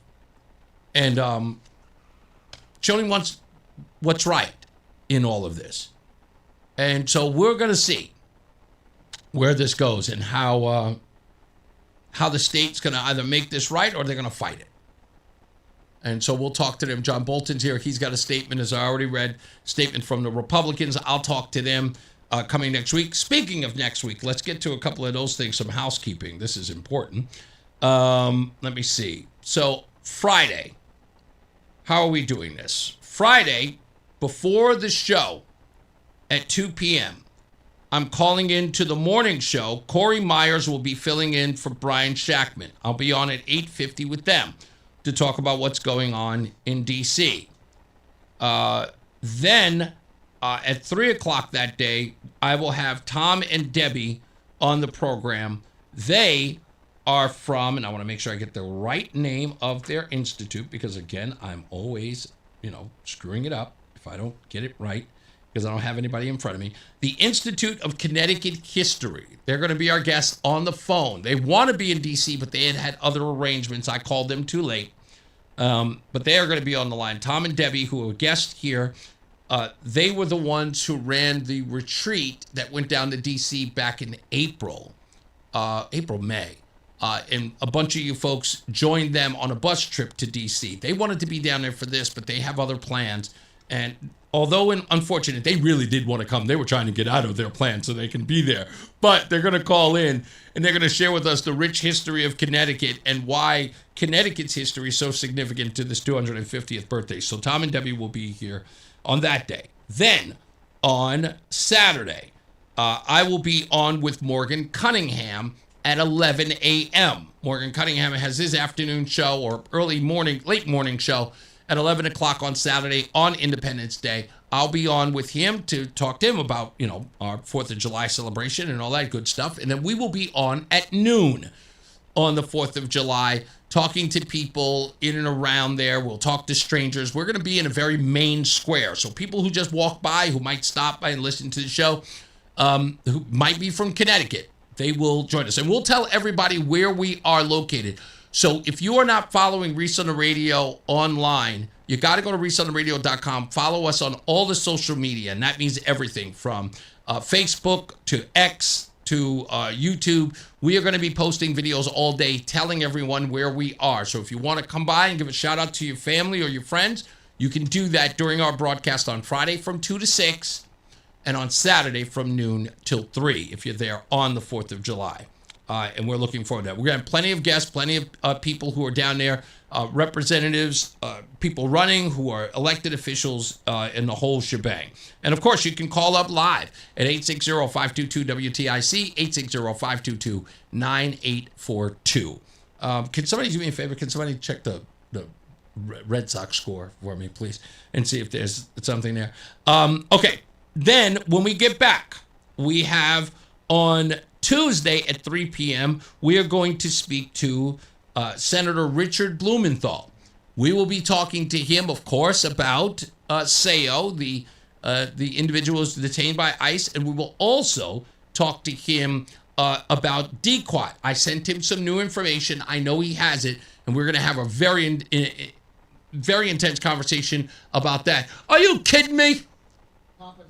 It's the top of the 7th? Okay, all right, so that's going to end soon. The Nationals are ahead 7-0 in Fenway. Huh? Was that?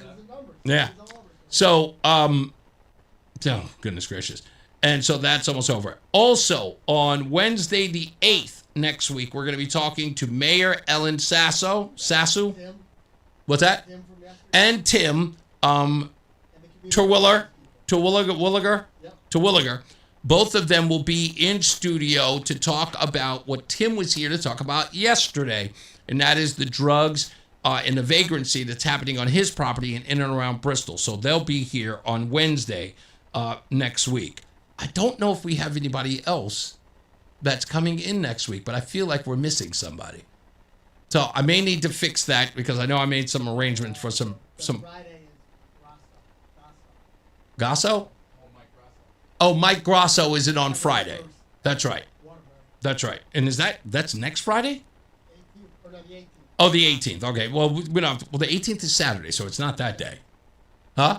The 17th. Okay. You did say, that's right. I have it in what's there? Yeah. The Grasso interview is at 4 o'clock on Friday the 17th. Yes. So we have that. And so we got a lot of things going on. I got to address this because I talked about this the other day with Roseanne. I don't like doing guests. Did any of you know that? I've never liked it. Never. Oh, man. My radio career is long and extensive, and I hate doing interviews. And let me explain why. It's not because I'm not well-versed in everything. I could talk to anybody all day. It's a great opportunity to do interviews and talking to interesting people. In fact, this is true. If I could, let me rework what I just said. So if it's famous people, I hate those interviews. I do. Like celebrities, it's just, what am I going to talk to you about? Promotion project and go home. It's like, thanks for coming by. I like regular folks. Guys like Mark from West Hartford, when I had him here, I had such a great conversation with him. Talking to guys like DM Livingston, Mike Ortiz, Eddie Torres, and Johnny Cruz. These guys are just regular. You can see it in their face. I've never done this before. I'm being interviewed. Those are fun. Those are fun interviews because you get a real, honest sort of sense of people in this. It was like, no one's ever asked me that before. Well, this is an opportunity to you to tell people about who you are. And it's also, I love kind of catching them on the spot, finding out who they are and why they do what they do. So that stuff is fun. So when I do all of these interviews, And Adam will tell me, he'll give me a call and he'll say, hey, you're doing an interview on Thursday. And I'm like, with whom? That's the first thing I go, with whom? And then he'll mention who it is and I go, whom? Who is this person? He goes, don't worry about it. It'll be great. You're going to love it. And I'm like, what do you mean I'm going to love it? I don't even know who he is. Yeah, I was like, I don't know who this guy is. Yeah. And I'm like, he's like, look him up. I'm going to send you his bio right now. I'm sitting there looking at the guy and I'm just going, huh, all right, okay, all right. I guess this kind of. And then the guy will sit across from me. And I'll have a little bit of info on him. I'll do a little research on him and I'll start talking to him. And then the guy will completely knock it out of the park. And I go, damn, that was a really good interview. Can I tell you a little tale out of school? He's not going to be happy about this that I'm mentioning it, but I want him to know that from the bottom of my heart, I was wrong. Adam was right. And I've grown to love this guy because of just how gracious he was and how fantastic he was. I've interviewed him before. And that interview was great, but I didn't understand the significance. John Lyman of Lyman Orchards. Now listen, hear me out. John Lyman is not boring. No, by no stretch. No, let me make sure I make that clear. It's not about him. This was about me. And this is me telling on myself. So, Adam 12. Again. Hey, John Lyman, you're going to have Lyman Orchards on the show tomorrow. What? Why? We just had him on for Christmas. Trust me, you're going to do it. He's got a 285th anniversary. I'm like, oh, okay. All right, I guess that makes sense. I'm like, but like, I don't know how I relate to that story. He goes, look, don't worry about it. You're going to do it. It's going to be great. You're going to love it. So, it's Connecticut, right? Lyman comes in. He comes in with a box. He has a book. He has a pie. It's always winnable. You win me there. Shows up with a pie and shows up with this placard about how his family has refused to return freed slaves. Understanding, me calling the listeners here in the chat room scallywags and the significance of that term. And hands me that. And even Adam said to me, he said, dude, I thought you were going to cry. I almost did. It was just a replica of the letter. It's inside the home at Lyman Orchards. But he brought that for me. And as soon as I saw it, I was like, I ran out and got a frame for that immediately. So anyway, John comes down here. He does the interview. We talk about the history of, in essence, it's Lyman Orchards. It's been around longer than the country. And he's celebrating 285th anniversary on the year we're celebrating our 250th. So all of that comes into play, and it's like it turns into like this fantastic sort of, I would say, retrospective of what Lyman Orchards means to this town. By the time it was over, I'm calling up Adam. I'm just going, Jesus, you son of a gun. Like, this is a great freaking interview. And I go home and I say Roseanne was here actually when it happened. So after the show, I say to Roseanne, I was like, I'm not going to lie. I didn't expect that to go as well as it did. I mean, my interviews do pretty well, but I wasn't expecting that to be that good. And that's because, again, John Lyman is a pro. He's done this long enough. But me, as reluctant I was, because I don't know everything, I look at Roseanne and I say, I'm not going to lie. He knocked that out of the park with this one. Adam, I'm saying. He knocked it out of the park. Like, he got it. He gets the show, and he knew how well it was going to go. And he saw it before me. And Roseanne looks at me, and she goes, I think he knows this show as well as you do. And I went, oh. And I immediately hated it. It's like, I was like, yeah. Gino. Yeah. As soon as I talked to Gino on the phone, get him on the show, I said, I got to hang around this guy because he's just like me. He's yeah. And it's like, to understand that and just go, to know that this has had that reach, it's like, again, they're sort of they've invested in this show and they've invested in me and doing this stuff. And I'm telling you, I couldn't be more grateful. This is a really, really good. It's just what we do is what they do and what we're doing is fantastic. So even as much as I said, I don't like doing interviews. The interviews that we've been doing so far have been really, really good. Even when they're not great, they're still pretty good. They're like pizza. They're still pretty good. So I've enjoyed every bit of that. Speaking of which, coming up is Gino DiGiovani. We'll talk to him a little bit, and John Bolton is also coming up. I've got more news and more views. New polling data is out on the gubernatorial race that we need to talk about. these numbers do not look good for the governor. They are saying that the governor's looking good, but these numbers do not look good for an incumbent running for a third term. I spoke to Josh Elliott yesterday. That's an important thing to get into. Josh Elliott was at the West Hartford Town Hall, and we spoke a little bit. Of course, he was inundated with all these people, hollering at him. He looks good. He should not look this good. Let me tell you this. It should not look this good for an incumbent with 8 years under his belt. And these numbers are a little crazy. Let me give you a couple just so you understand. Connecticut 2026 gubernatorial general election, Fazio versus Lamont by party ID, June of 2026. It has Lamont at 49% and Ryan Fazio at 36% overall. Undecided, 12%. Now, I don't know if you guys do math out there. 12% in a 49 to 36% race is not good. Trust me when I tell you, and I know there's some people out here is just like, but yo, he's winning. No. I read this stuff every day, and I do governor races. I know this well, that 12% is deadly. Exactly. That's a good point. It's a damn good point. You can't have that kind of margins in an undecided. You can't. And anybody who tells you otherwise is lying to you. They will try. Now, Democrat, 84% for Lamont. Independent. Anybody want to take a wild guess? Independents picking Ryan Fazio versus Governor Lamont? No, it's crazier than that. It's crazier than where the margins are between the two of them. This is independents in the state. So remember, Democrat for Lamont, 84%. 84. For Ryan Fazio for the Republican, 88. Independents, Lamont, 35. Fazio, 34. That's not supposed to happen. That's right. And he's in a primary.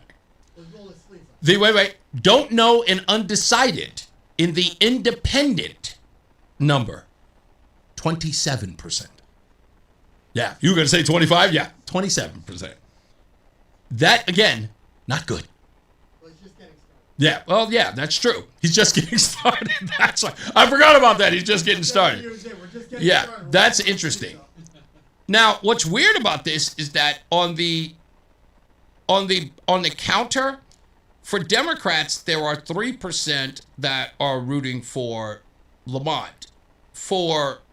On the Republican side, on Ryan Fazio's side, for Democrats, also 3% that are rooting for Ryan Fazio, weirdly enough, on those numbers. So I'm looking at a lot of these other numbers and I'm saying, crazy, that shouldn't be happening.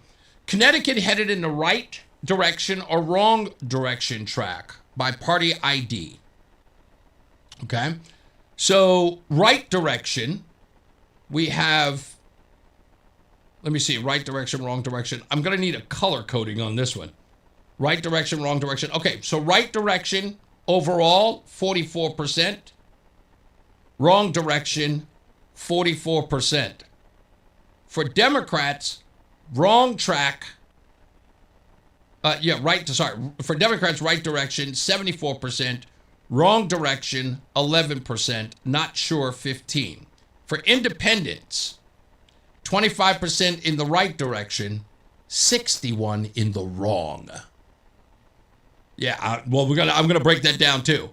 And on the Republicans, 9% right, 87% wrong.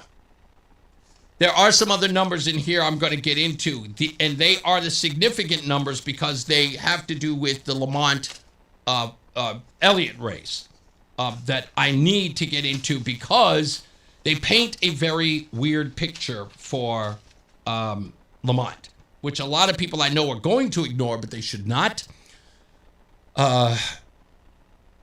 They keep trying to tout a number that doesn't exist. Lamont does not have 63% favorability anywhere. And because we're online, I want to say this. And I know that you guys don't know this, so I'm going to tell you a little tale out of school. So I got a phone call by somebody who's very, very deep inside both parties. This person knows anyone and everyone. And like I told you guys before, you wouldn't believe me. Somebody needs to call a plumber because there are leaks everywhere. There are leaks everywhere. So I heard, and it's coming from a very, very reliable source, that the Democrats are rooting for Lamont's failure in the primary. And when I say it's large, it's large. And the other part that totally made it crazy, it wasn't just the fact that they said that. It was also the fact that they said, I am so happy that Reese on the radio is showing up at Lamont's press conferences because it shows exactly how bad it is. That's what they said. That's coming from Democrats, elected Democrats. Don't be mad at me. I was told, and I asked, can I go on the record with that? They said, yep, go on the record, but you just can't say who told you. And I said, okay, I won't tell you. Now, folks, I don't lie to you. I would never lie to you. I tell you, I bear my own soul here. I would never lie to you. But when I heard that, I went, can I go on air with this? And they were like, yep, of course you can. And I have. Now you know.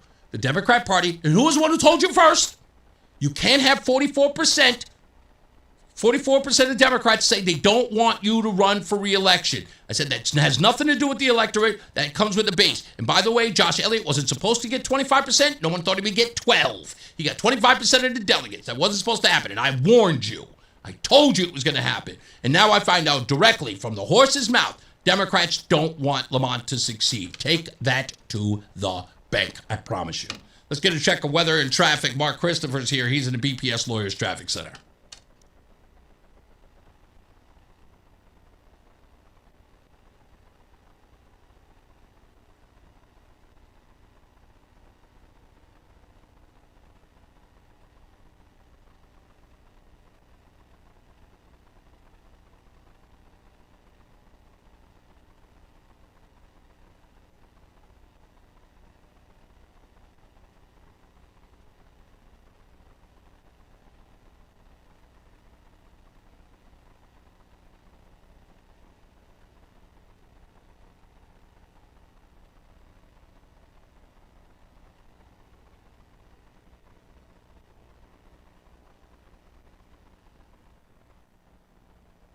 Yeah. Don't cancel me yet. Yeah. Come here. Yeah. Wake up, phone glow, scrolling like, let's see. Everybody mad at somebody that's not me. New post saying breathing is offensive. I'm like, I just woke up, how am I a menace? One day, Charles say, here we do the socks it. Tuesday, they need a strong man for the optics. One thread say, man, sit down, stay quiet. Next clip, where the girl is at? I can't find her. One show say my grandma's kinda backwards. Same show, losing grandma slinging out but after. Whole folks cool and did they shout in the segment and crowd with signature, we lost all our blessings. They like that's racist. Can't say that erase it. Think twice wrong and they base it. Whole world yelling that's racist. That's racist. Sip side same phrases. New rules same places. Whatever the day, the phrase is. Yeah, that's racist. Turn on CNN panel, look at word. Every single topic, the nation's in a hurry. Understand on my screen, righteous in a circle. Send a fair assemblies, calling more commercials. The view at 11, coffee on the table. 1 minute, man bad, next we needle stable. One day, stay home, girl, love yourself. Yeah, next day, bones up. Fan Josh posting new white girls in the comments that we hate Karens. Next fits ain't cool, leading all the errands, screaming. That's harassment at the drive-through curb. But we won this world on they phone like we're on today. So which is it today, Queen the villain? You can't say Queen has old school chillin'. I take back 8 and now Queen is a tonkum in my brain doing backflips, keeping up at all of it. They like that's racist. Can't say that erase it. change one word, still face it. Old cow shouting, that's racist, that's racist. New rules, they chase it. Spin wheel, them taste it. Whatever the case is, the phrasing, that's racist. If I say nothing, that's racist. If I say something, that's racist. If I just listen, that's racist. If I keep living, that's racist. If I agree, that's racist. If I disagree, that's racist. If I sit here, that's racist. If I drink green, probably lazy. They like that's racist. Can't set it or raise it. Blink twice, long and they case it. Go word yelling, that's racist. That's racist. Dip sides ain't racist. Moves ain't crazy. Whatever the day is, phrases, yeah. That's racist. That's racist.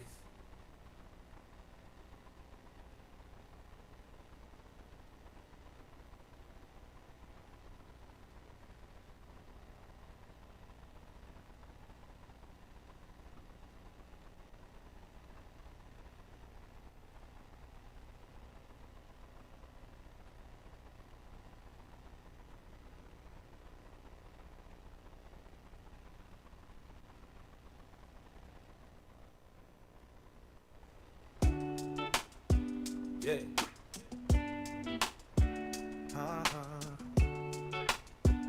Yeah. Pull up to the spot with a trunk full of cans. Bag dragging like I robbed a couple trash cans. Lady at the window, sir, I need some ID. I'm like, it's just 10 cents, you don't trust me. You counting on my bottles like I'm moving weight. Got 3 forms of proof just to clean your gate. 100 cans or more, show your license on time. Guess my nickels and dimes worth more than my vote line. They say my can's worth more than my ballot.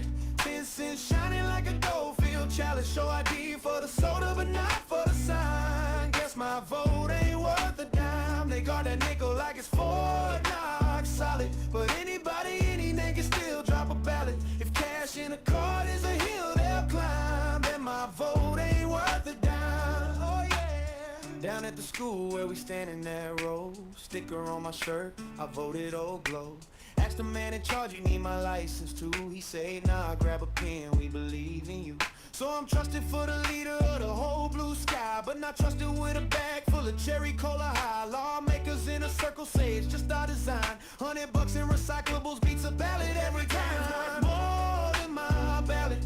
10 cents shining like a Goldfield chalice. Show ID for the soda but not for the sign. Guess my vote ain't worth a dime. They guard that nickel like it's Fort Knox solid. But anybody, any nigga still drop a ballot. If cash in a card is the hill they'll climb, then my vote ain't worth a dime. Hey, got my license for the cans, passport for the glass, bursar for the bottle, social for the trash. They say protect the money, every cent, every time. I say protect the power, that's the real bottom line. So I bring my bags, bring my lab, bring my ID card, and bring my questions for the folks up in that state yard. If 10 cents makes you careful while you watch every line, why my vote treated cheaper than a soda machine sign? They say my can's worth more than my ballot. 10 cents shining like a Goldfield chalice. Show ID for the soda but not for the sign. Guess my vote ain't worth a dime. They got a nickel like it's Fort Knox solid. But anybody, any nigga still drop a ballot. If cash in a card is the hill they'll climb, then my vote ain't worth a dime. Guess my vote ain't worth a dime. Guess my vote ain't worth a dime. Yeah.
All right, we're back. Reese on the radio, WTIC News Talk 1080. I'm hating the reverb, whatever it's called, on this thing. Hey, you know what? Move over. I totally forgot. Oh, you know what? No, we got to do weather and traffic coming up in a second. I apologize. So stand by for that. And then we're going to bring in Gino. We'll talk to him about going down to D.C. And everything that he's done to help us out, what he does, where he's from, and how he came to help out the Reese on the radio show. So we're going to get into all of that and much, much more. Don't forget, John Bolton is coming on later on. Do we have, what's our deal with the score on the Red Sox? We almost done? We should be in the top of the 8th, the bottom of the 9th. What? 10-0. 10-0. Great. 10-0, we're in top of the 8th. Top of the 8th. Are the Red Sox playing, or are the Nationals playing their children? Have the Red Sox not shown up to the game, and are people in the stands on the field? It's the wives. The wives, right? Yes, the Red Sox wives. This is awful. Yeah, so stand by for that. We'll talk to Gino about his journey here and a whole bunch of interesting stuff. You're going to be amazed by his story when we return. So we'll get into all of that in a little bit. And much, much more. Like I said, John Bolton is going to be here running for AG. He's got some comments about what happened with J. Allen Jones and he believes the effectlessness of Attorney General William Tong, who will be his opponent in the election come this November. We'll see him also in the studio, so stand by for that. Donald Trump is speaking. All right, let's see if we can get a little bit of that. And Mark Christopher is here. He is in the BPS Lawyers Traffic Center.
I was doing something here.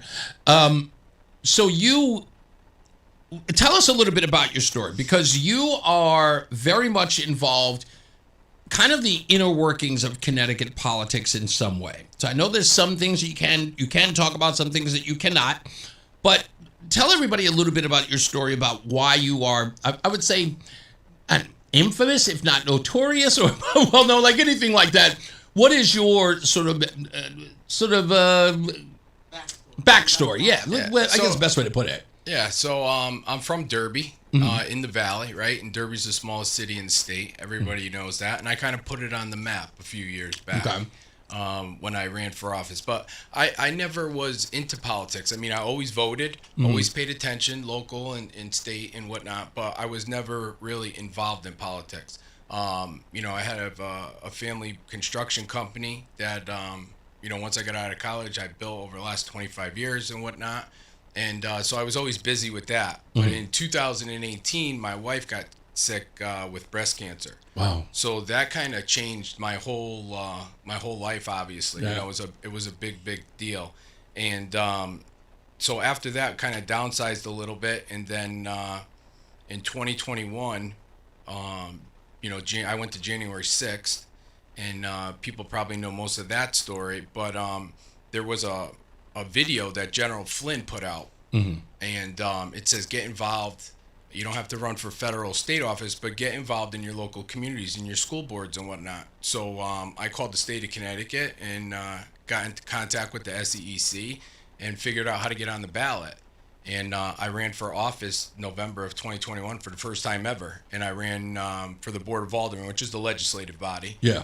And it was the first time a Republican won in 20-something years on the west side of Derby. So, and you had done that literally with no real education in how that process goes. No, correct. So when I called the SEEC, I talked to a gentleman up there, which knew my voice by the end of it because I called so many times. But, you know, to be honest with you, the state of Connecticut does a good job, I believe, of they have a municipal handbook that comes out. Yes. For the municipal races. There's one for the feds, too. And they really kind of lay it out. And there's also a lot of things on that website for people that don't know, but there's a treasurer's corner. So running on the under ticket municipal election, you know, you could have your own candidate committee, which I did. I did all that. I didn't have to do that, but I didn't know that at the time because I've never been spoon-fed my whole life. So when I had mentioned to the mayor at the time that, you know, I wanted to run for office, he says, oh, Gino, that's a great, you know, do it. So I thought that meant go figure it out and do it. So I did, and I ended up starting a candidate committee and how to raise funds and all that. And then when I showed up to the RTC meeting, which I had no idea that every single town in the state of Connecticut has a RTC. I didn't know that at the time. You know, I was like, this is what I did. They're like, well, who does this guy think he is? We don't do it that way. That's not what goes on. And then when I explained to him, I was like, listen, if an individual can give you $1,000 a year, now they could give you $1,250 because the undertaker could get $250. I'm adding. I'm not subtracting. I'm helping. And then at the end, I can give back money to the town committee. And it was a match made in heaven after that. They respected me a lot. And now currently I'm the RTC chairman in Derby. I hear that. So, all right. No doubt. Yeah. Absolutely. So you had mentioned January 6th. You and I were both there. And both of us were there under, well, I don't want to say different capacities. What were you there for? Because I was going there to sort of document what was going on. Was that sort of your role? No. So in 21, I like I said previously, I didn't have any social media. So my wife told me that the president was going to speak for the last time. Why don't we go down and listen to him? So I says, okay. And she was, I think, she had her last chemo treatment around the time of Christmas, so she wasn't feeling good. So I went down anyway, and you know, I stood there in the ellipse under the Washington Memorial with a bunch of people and listened to him speak, and then I walked down with everybody else to the Capitol. Same thing I did. And then you know, for what people say, there in the media says there was not 100,000 people. The National Mall and from the ellipse to the Capitol's got to be a mile. and it was packed shoulder to shoulder. Oh man, I believe in the crowd at the outside the ellipse. I was closer to the monument, the Washington Monument. That's exactly where I was. I was right underneath that. Yeah, I literally where I was, looking at to the left and to the right of me. I've seen. I gotta say, it looked like 3 NASCAR fields. And, you know, some people were screaming 250, others were saying 200,000. Yeah. I mean 300,000 people, and I refuse to disagree with it. I think it was that much. Yeah. So do we have it? Confirmation for Friday at 3:15. We'll have Linda McMahon on the show for. As long as Do we really? I apologize. That's Forgive great. me, Gino. Yeah. I'm sorry. We just got a confirmation on Friday's show that at 3:15. From the mall, Linda McMahon will be joining us live. Linda McMahon will show up live at the mall for an interview. She'll be in the house with, like, talking to you. Ah! And I said to her, I said to Savannah, Okay. we're going to go down to Savannah. Yes. Listening. She can talk about whatever she wants about Connecticut. Okay. All right, beautiful. Thank you. That's breaking news, no doubt. Linda McMahon Great now job. put on the. She is scheduled to appear on Friday. Guesters said, "Oh, this is fantastic, man." See? I told you Everything's coming together. Isn't it? This guy is absolutely insane. Like I told you, he jumps out windows. This guy. Anyway, so I wanted to get into a little bit of January 6th, but it's kind of an old story. But you said something before we went on the air because you mentioned your wife, and this is important for this reason. You have been a huge Trump supporter, and his presidency means something to you, but there is something personal here that I really want to kind of bring up. Yeah, so when my wife got sick, she had a very rare type of breast cancer, and triple negative breast cancer, and then she had the BRCA2 gene mutation with it. So as we sat down and we talked with the doctors, they they come up with their plan and what they're going to do. Sure. But there was a trial that they were doing at the time, and it was not FDA approved and so forth and so on. So we ended up qualifying for the trial, and because the president, Donald Trump, passed the Right to Try Act, the insurance picked it up, and we got to go be part of that trial. And it was no cost to us out of pocket like it used to be. Yeah. And we believe that trial instrumental. It worked wonders for what she had, and I believe it's a real big part of the reason why we came out on the other side of that. Cancer free? Yep. Wow, absolutely, she's man. in remission, and she's a trooper. Let me tell you. My wife's probably listened, so. She's really the backbone. She's strong, She's the one that keeps me going, to be honest with you. Yeah, there's a lot to take in with me. Nothing's ever easy. Well, no, I mean, a lot of that it's interesting. Now, when your wife got the treatment, what year was that? She got sick in 2018. Okay, and then you were able to use this trial in what year? Same year? Or? Let's see, it was June. I was probably like in 19, I would think, by the time we went through the chemo and so forth and so on. So the reason why I wanted to lay out that timeline is it sort of sets up the point. You showed up there. Your wife's idea was, let's go to the Ellipse to go see the president's speech. This could very well be the last speech we hear from him before he leaves office. And so for you, that this is a personal champion of yours. Yeah. Your wife feels that her life was saved by his initiative for this right to try bill. And that's a significant part of that. So anyway, you go through all of that. Did you run for office and end up winning, and then the whole nonsense? I Talk about did. that.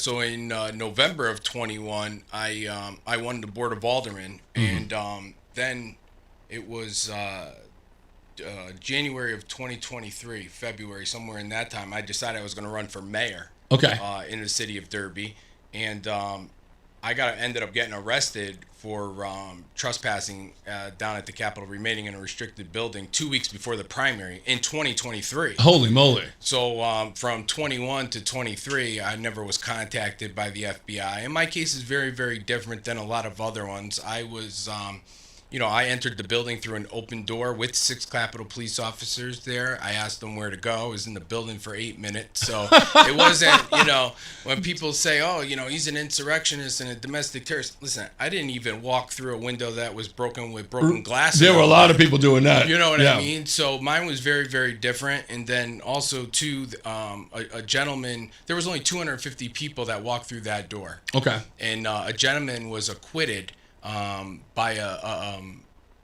he went through a bench trial. And Okay. the judge acquitted him. Yeah. So therefore, technically, I should have been acquitted with them because there was only 250 people that walked through. Right. But they suppressed that evidence and sealed his case. So nobody.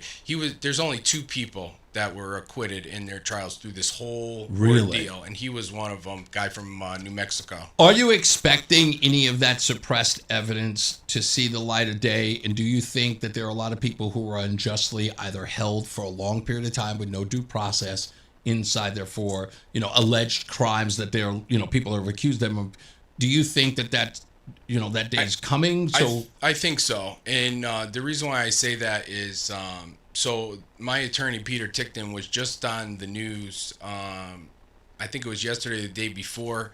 And even I think Jerome Corsi reported on it as well. But they have filed paperwork in the D.C. court laying everything out. Mm-hmm. And there's going to be a lot of new or suppressed evidence or new evidence that comes out in these court filings. Yeah. And I really think that finally, after all this time, the general public's going to actually see what really went on and happened. Because, when this weaponization fund idea or information came out a month ago or whatnot, people were yelling and screaming at the top of their heads that anybody that assaulted a police officer shouldn't do this and shouldn't do that. And I agree with all that. But how many people that actually assaulted a police officer was arrested? Wow. But went through either the trial or went through the process and then was served time or whatever their penance might have been. Because there are certain people that never even entered the Capitol that I served with that got arrested and pled guilty to assault on a law enforcement officer. And there's video on everything. And they never even seen a police officer that day. Right. You know what I'm saying? Right. And they suppressed a lot of that video evidence from them. So. And that's correct. So I would like to see the people or the 275 maybe FBI agents that were part of it. If there was people that assaulted police officers, they should have to do what they have to do. But at the end of the day, let's make sure that the people we're talking about were prosecuted. We're not involved in the FBI undercover agents, because there are some video that came out too where they arrested people, they walked behind the curtain, if you will, and they let them go, and they ended up finding out that they were part of the 275 undercover agents. So it was cop on cop, really part of like a, if you will, my words, but a skit. So let's find out what the fact says before we say that everybody who assaulted a police officer was prosecuted. You know what I mean? Indeed. It's a good point. Gino, hold on for a second because we do have breaking news. This is a statement coming from Mayor Bobby Sanchez on former Mayor Aaron Stewart's failure to meet the restitution deadline. Today marked the deadline for former Mayor Aaron Stewart to make the first restitution payment to the city of New Britain for legal expenses incurred as a result of her actions while serving as mayor. That deadline is now passed without payment. Former Mayor Stewart publicly stated that she intended to make full restitution to the city. Despite that commitment, the city has received no payment and has not been contacted by the former mayor. Why would people send me that in the middle of me reading the statement? You try to read stuff and people will do this. Sorry. I'll read it again. Former Mayor Stewart publicly stated that she intended to make a full restitution to the city. Despite the commitment, the city has received no payment and has not been contacted by former Mayor Stewart and any representatives acting on her behalf regarding today's missed deadline. I have directed Corporation Counsel to immediately pursue every available legal remedy to recover the full amount owed to the city to protect the interest of the New Britain taxpayers. Our administration has been clear from the beginning. Taxpayers should not be forced to bear the financial consequences of the actions of former public officials. We remain committed to making the city whole and will take any appropriate legal action necessary to recover those funds. Let's get a check of weather and traffic. We'll read some more of this when we return. It's Reese on the radio. Mark Christopher's in the BPS Lawyers Traffic Center.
All right, we're back. Reese on the radio live.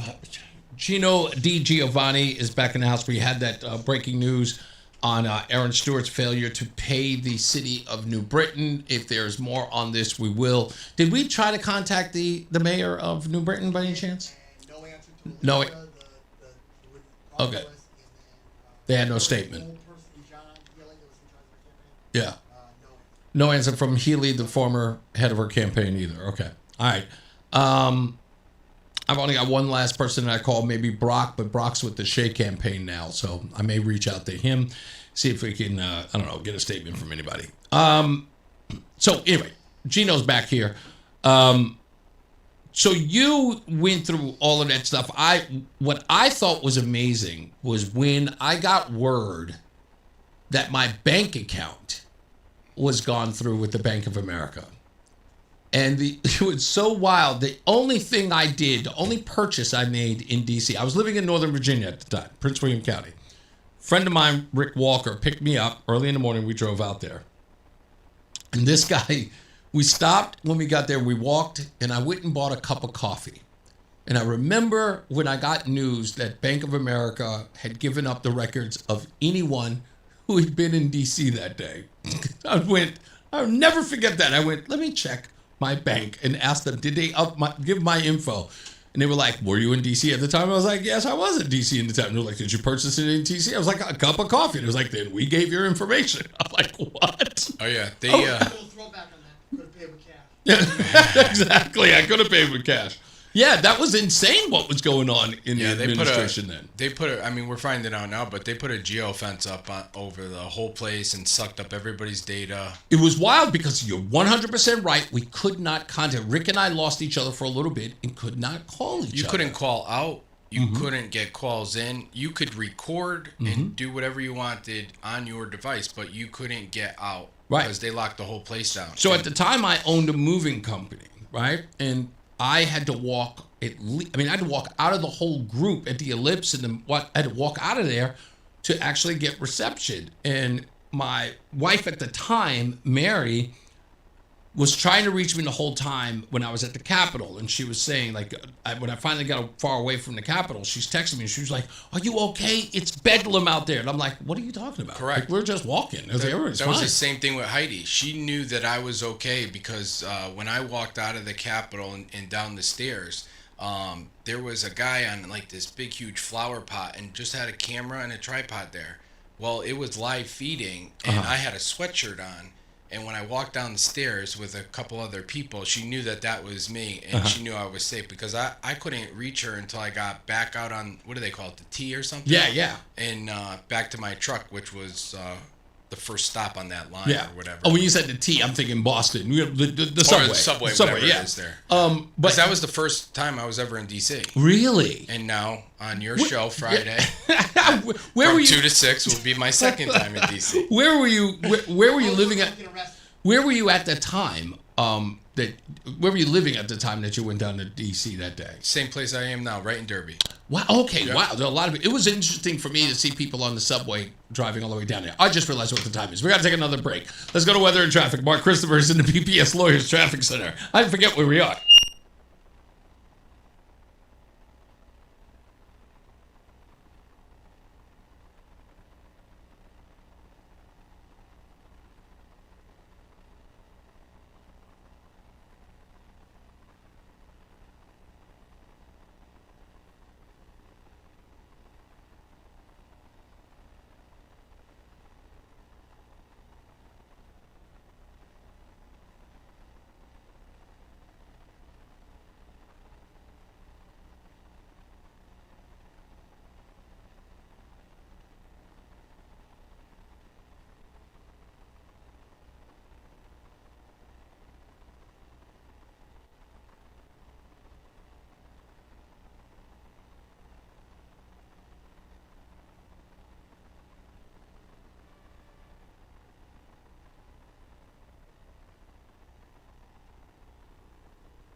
competitive. Then you have to. That's what I thought Coop was going to do, the whole thing. I really hope he did. Will your swings and fouls went off. Well, that's why you have to tune into the Nissan post-game show.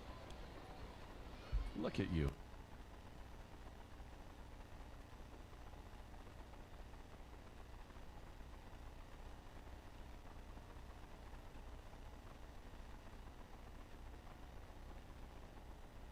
On the copy says Nissan wrote.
How is it that when you're losing a game 10-2 in the ninth inning and you're at home, you just go, yeah, we're done. Just go home. Like, how do you not do that? Just like, I'm going home. I'm just saying. We're hanging out with Gino DiGiovani, talking to him about the, of course, what kind of brought him into the politics sphere. What's your kind of deal now? Because you're probably one of the most well-known people in and around conservative politics in Connecticut. I mean, is that fair to say?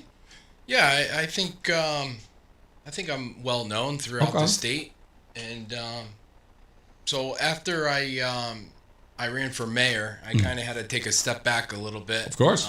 But I called up the state again, and I got the state party's bylaws and figured out how to run to be on the state central committee and who votes for chairman, and kind of figured out that thing. And then last year, about a year ago, I ran for the 17th state Senate district. Okay. And there's 2 members of the committee for each Senate district. So I got elected to do that. And I sit on State Central now, me and my partner Kathy Hoyt, for the 17th. And I try to go everywhere and be involved and do the things that the job entitles you to do. And that is, in essence, get other people elected. I presume. Correct. Yeah. Correct. So, this is so in the 17th, especially in Derby and around the Valley. But we filled all our Senate and our House seats. So the 104, Nicole Claire's Doritta's in the 105. She's a Republican, but we have somebody in the 114th. So we kind of filled. We found people to fill all the spots so that the Democrats didn't go. Unopposed. Yeah. What if you had a critique? I've heard all of the critiques in the state from everyone who calls this show and people who email me and text me on social media, and I know that there are people in the party who ignore a lot of those folks. And I always go, look, you can do both. You can ignore them and you can listen at the same time. But you're a guy who's in the know. You really understand this just as much as anybody else. And I know that from you right off the bat. But if you had what would be called, in my view, a legitimate beef about how Republicans operate in the state of Connecticut, what would it be and how would you change it? So when I got involved, I felt that there was a big disconnect from the grassroots or the Republican voter and now the state party or the people that are at the top. Right. So when I got involved, I kind of, being on the RTC and being the chairman too, you see that the communication was never right and other things. So when I got involved, I brought some of those things to the executive board and their attention. And in my opinion, I believe that this last election cycle process that we're in, and the convention included, I think the state party as a whole has done a tremendous job in improving that line of communication between the grassroots, the organization, so forth and so on, and the state party as a whole. Agreed. And another thing too is I came in with I believe there was either 20 or 25 new state central members when I got elected a year ago. So let's say the freshman class, if you will. And those were more like-minded people like myself as well. People that wanted to get involved, figured out the process, and did that. So if I could give the grassroots and the people on the outside a little bit of hope, is that you have a line of communication between yourself, your organization, and your state central member in your 17th district. Find out who they are. If not, call me, shoot me a message. I'll find out where you are, how to get in touch with them. But a lot of people didn't know that the state central committee and the members of each district were even there until they saw me do it. So I try to get everywhere, and I think people are starting to understand the process a little more because the communication is a lot more open than it was previously, in my opinion. Everyone always talks about messaging in the Republican Party. I used to moan about that because, again, I don't give a damn what the messaging is. If the deliverance sucks, you get nowhere. True. And they're just like these people who just have either no charisma, no ability in which to convey. They have no bravado, so to speak. The messaging gets caught up in that, or like you can almost see that it's phony. So I always say messaging is a deal. So we always play. I think that every individual should play to their strengths. Whatever that strength is, utilize it. But I'm kind of going in a direction here, and I'm asking this as far as, do you believe that the Republican Party in Connecticut has too much centralized control? Should people be operating in their own space without having to look to leadership or that particular, you know what I mean? Like, and I don't want to drag Ben Proto's name. That's not what I really mean to say, but I know it's going to be perceived that way. But I'm saying that I think that campaigns work better when they ask for forgiveness than ask for permission, right? Because you know who your constituents are and where you're having that positivity. If you wait and you don't strike while the iron is hot, you can miss that opportunity. So what I'm saying is whether or not you believe that it works better for you as a candidate to work your race and not wait to go to the top for them to figure it out for you. So when I got there, that was what you just explained was exactly what the state party wanted. They wanted everything on the candidate. And the way I look at it is the state party should be putting out the messaging of these 3 or 4 points. And then depending on your race, your Senate district, your House, whatever the case may be, that these other 3 points are good for your area, and now that we have, the Fazio-Corey campaigns have merged. Sure. They have things that are coming out, and I wasn't there previously, but they've been heavily involved where everybody's going to be on the same messaging. Gotcha. There's infrastructure that's set up right now that's going to be released probably in a week or so. Okay. And this is the most involved from a candidate or a team of candidates and the state party working together than I've seen in the past. And I've only seen it from an RTC and a chairman's point of view. But I got to say that the state party, along with all the top of the ticket and underneath, are going to be working together arm in arm. And I'm very confident that it'll be a better relationship than we've seen with the state party in a long time. I'm already seeing it. Yeah. And it's been amazing. Listen, this is the first time that we haven't had a primary in God knows how long. No. And for if somebody said to me, Gino, what came out of that convention, I would have bet my last dollar and said, there's no way that that's going to come out of a convention with all this noise going into it, right? Right. But I'm telling you, along with me and what I've had the last few years, but God has got his hand on not just my journey, but this journey that we're walking through right now. I agree. And because there's some things that have happened that only God's hands could make happen. You know what I'm saying? You know, sometimes I say it every day. I'm like, something is going on. Like, what is the deal? But it's there. It's really, really interesting. And it's real. Yeah. You know, you're going to have somebody on in a little bit that came out of nowhere. Yeah. What a great person he is. And let me tell you, smart, articulate, and John's a great, great guy. And, you know, where did he come from? Yeah. He's just another patriot that said, you know what, enough is enough. It's my time to stand, and I'm going to do whatever part I have to do to make it better. And there's a lot of people like that, not just myself, but there's a lot of people. Yeah, this is an interesting crew of people. And Bolton, you know, what I loved about him in the beginning, and I'll talk to him a little more about that, is that he's one of the few candidates I've seen in a lot of years who realized I got to shoot from the hip. I can't come in with something scripted. People will see right through it. When I was at the convention with him, we were having lunch. He came in, he was working on his speech, and then when he came up, he's like, yeah, I just threw it in the garbage. I'm like, you know what? God called me to say what I said, and you know what? One of his lines that he came out with is, we're going to stop apologizing for being Republican or conservative or whatnot. And that's the way you got to be. And that message needed to be told. I love the guy. Yeah, it needed to be said. Hey, Roland, are we regular programming now? Looks like we're good. Okay, all right. We're going to take a break. We'll come back. No, there isn't. We're going straight through. Oh, darn it. I'm so back to the 3 o'clock hour. I told you, when we're off and doing the what's name, it completely screws me up. What's up, big guy? How you doing? That's one of my buddies here. What's going on? It's Joe and Jared, who are making a lot of stuff happen. Let me read a couple of these messages on here. Ned says, Brave of Heart Breast Cancer Support Group in Naugatuck.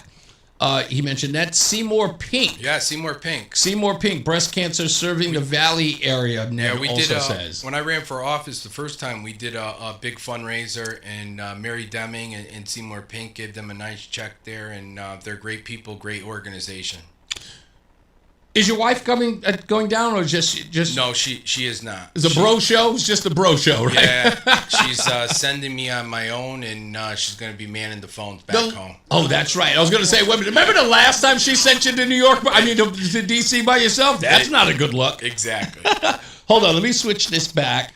Because there we go. I need to switch that back because that sound was kicking my butt. We got to fix these wires in here over the we got to figure out exactly what that is. So now we're good to go. Build you a brand new studio now, Reese. Well, they're doing that. And that's a long story. I'll tell you about that in a couple of weeks when I guess we can make an official announcement on changes. There's nothing else. What you know what? I didn't ask you this because I know what Adam, your right-hand man over here, is going to be doing.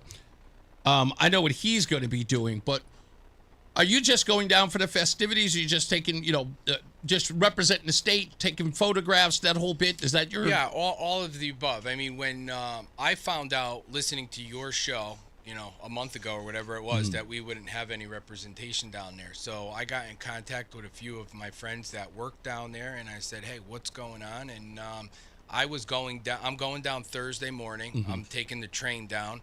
And then, I'm going to hijack a ride back. But I was going down anyway, and then all this kind of started, and everything, like I said, God has got his hands on what's happening because everything kind of fell in place, and now look at where we're at. I mean, it's...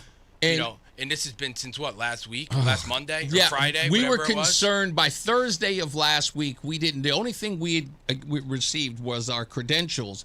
But we had no transportation, and we had no confirmation that we could, broadcast live. And then Saturday You still might have been saying this ain't going. I think you. Yeah, I said that. Right. I said I don't think this is happening. Right. I said, don't give up hope. That's right. And then Friday came, and then Saturday I put that video. We were at an event with Linda for Fight Voter Fraud. I put that video out to let people know that things were definitely in motion, and here we are. Yeah, and when I got that call from Freedom 250 and American 250, they called up, sent me an email, and they said they would love to have us broadcast live. I was over the moon that they were going to let us do it. And then everything just went. And I was supposed to give but it was so crazy about this. I was supposed to tell my boss, Janine, by Friday. Right. Whether or not, and I said, look, I'm not going to wait until the last minute. I will tell you by Thursday. By Thursday, I sent her an email. I said, I don't think this is happening. By Friday, I just said, I think we're canceling this trip. By Saturday, I'm texting her. I'm just going, okay, I think we're going. And then she was like, no, we're good. I was like, fine. And everything was still in play. And it sucked that it waited until Saturday, but I was on pins and needles and I was ready to let it go. And so that was it. And then everything else came into place. We got transportation. We got funding for all of this. So many people jumped in. I'm going to give them a shout out in a bit at the top of the hour. John is running through traffic, but he'll be here soon. So stand by for that. You know what? I can give him a shout out now. We got time. So just hold your applause. No, I'm kidding. For this. So I want to thank first Pez Dispensers and the company of Pez. They have T-shirts that they're giving out that we're going to take down. I'm going to be driving a lot of them down. Bristol Republican Town Committee, the Southington Town Committee, all of them are contributing money to the Pez dispensers. We're getting 1,000 of them sent down. Also, David Haberfeld, who is getting us the SUV to drive down. Minority Leader Vin Candelara and his mom have donated to the travel going down there. It's for myself and the station. Senator Rob Sampson is down there. He is also getting his team together along with Representative Gail Mastrofrancesco. And I hope I'm saying her name right, Mastrofrancesco. You could get more Italian than that. The Southington Athletics who are making T-shirts for us. I just saw them. They are great, celebrating Connecticut and 250 years. And the Connecticut Sportsmen. We have some other people that we're going to give some shout-outs to because they've thrown in some money into the kitty as well. And Rob Sampson's team has been fantastic. I'm still getting pictures. I'm going to show these. I have to post them. All of these pictures that I'm getting from Susan, who's literally on the ground making this happen like every second of the day. Let's see, CCDL is getting brochures. Who else is in here? Southington Republican Town Committee. I threw them in here. The Bristol Town Committee, I mentioned them. And these T-shirts are absolutely cool. Connecticut celebrates 250 years of America. I got to put this shirt online. We'll also see me wearing this shirt as well as Roseanne on Friday. We also got a confirmation that Education Secretary Linda McMahon is going to be on with us live at 3 o'clock. They say 3:15. I know Miss McMahon is going to show up on time. She'll be up there roughly about 3:05. But it'll be great to talk to her. Can I tell you? It's going to be a great time. It's going to be a great time. I can feel it. Can I tell you how silly Adam 12 is? Let me tell you how silly he is. And my wife, he's brought her into his silliness. You know what these new knuckleheads said? They go, what if Trump comes on? I go, do not tease me, because I'll sit up here like a lotto win. I'll be like, imagine. Yeah, well, we don't know whether or not. I'm telling you, don't get my hopes up. Don't get my hopes up. I'll be like that time when I didn't win the $1 billion in lotto. Let's get another check of weather and traffic. Mark Christopher's here. He is in the BPS Lawyers Traffic Center. Hey, Mark. 1 Adam 12. That's right. Hey guys, if you're heading into Hartford right now, you're going to see the delays on the westbound side of I-84, approaching the Bulkley Bridge in East Hartford out to exit 46th Avenue. 84 eastbound is locked up now. One interchange. As we hit a low of 72 degrees. Tomorrow, we are hazy, hot, and humid. The high of 101 is set to break the record of 99, last reached in 1966. And then as we go into tomorrow night, we don't fall that far. Mainly clear, humid, with a low of 77 degrees. If you don't have air conditioning, it'll be pretty miserable for sleeping. Going into Friday, we're partly sunny with near record high temperatures again as we keep the humidity around a high of 99 degrees. And Saturday, mostly cloudy, hot, with the temperature approaching the record of 99. Our high will be 96 degrees. There can be a gusty thunderstorm in the afternoon. Sunday will be hot and humid with a high of 90. This is meteorologist Melissa Constancer in the WTIC Weather Center. This is WTIC News Talk 1080 with Brian and Company in the morning, Reese on the radio in the afternoon, and news around the clock. WTIC and WTIC FM HD2 Hartford and Odyssey Station. 5 o'clock, 94 degrees in Hartford. I'm John Silva, WTIC 1080 News. Former New Britain Mayor Erin Stewart has several deadlines she must meet beginning today. Well, the first one came and went. July 1st, she was to have forked over $100,000 to the city for attorney's fees, those costs stemming from an investigation into her handling of city finances. A statement from the mayor's office, Mayor Bobby Sanchez, said no such payment has been made, and now he is seeking the assistance of the Corporation Council to take whatever legal means are available to them. Stewart also has a deadline of August 1st to pay back $107,000 in separation pay, and she has to pay back the $31,000 she billed the city for her master's degree tuition. Stewart has until September 1st to pay that back.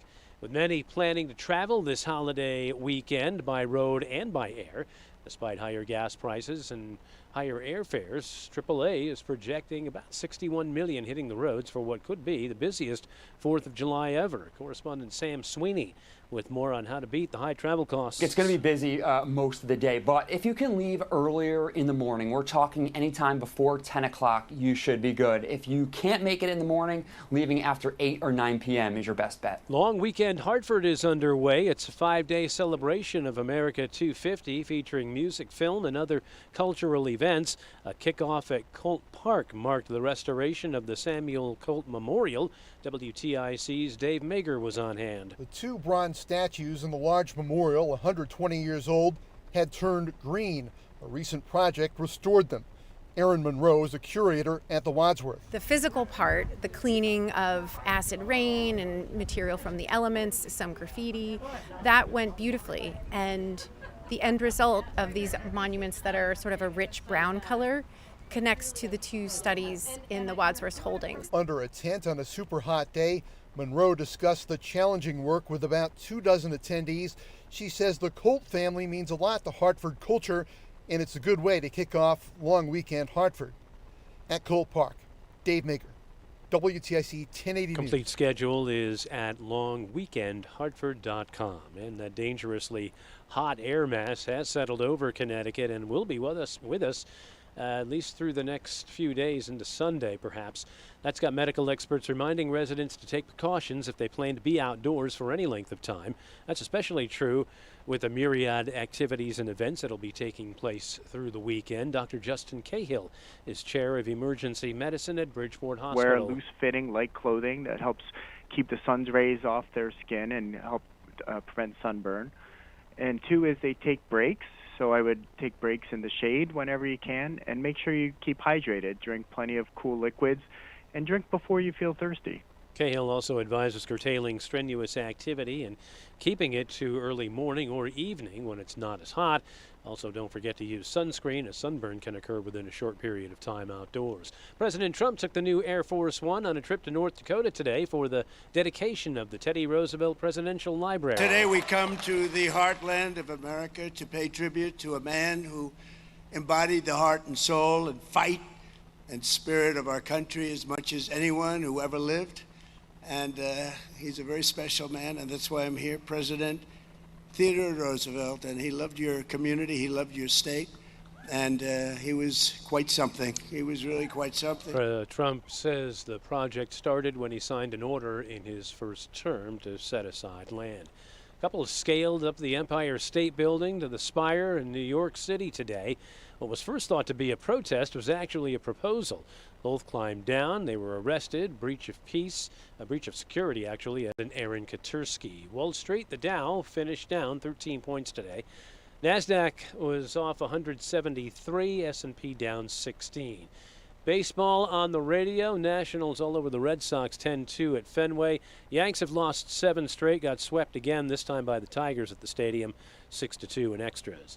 For these stories and more, go to WTIC.com. I'm John Silva, WTIC 1080 News. Everyone needs to have at least one person in their corner in life. When you don't, it's an extremely lonely and frightening place to be. But knowing you have that one person gives you peace and hope.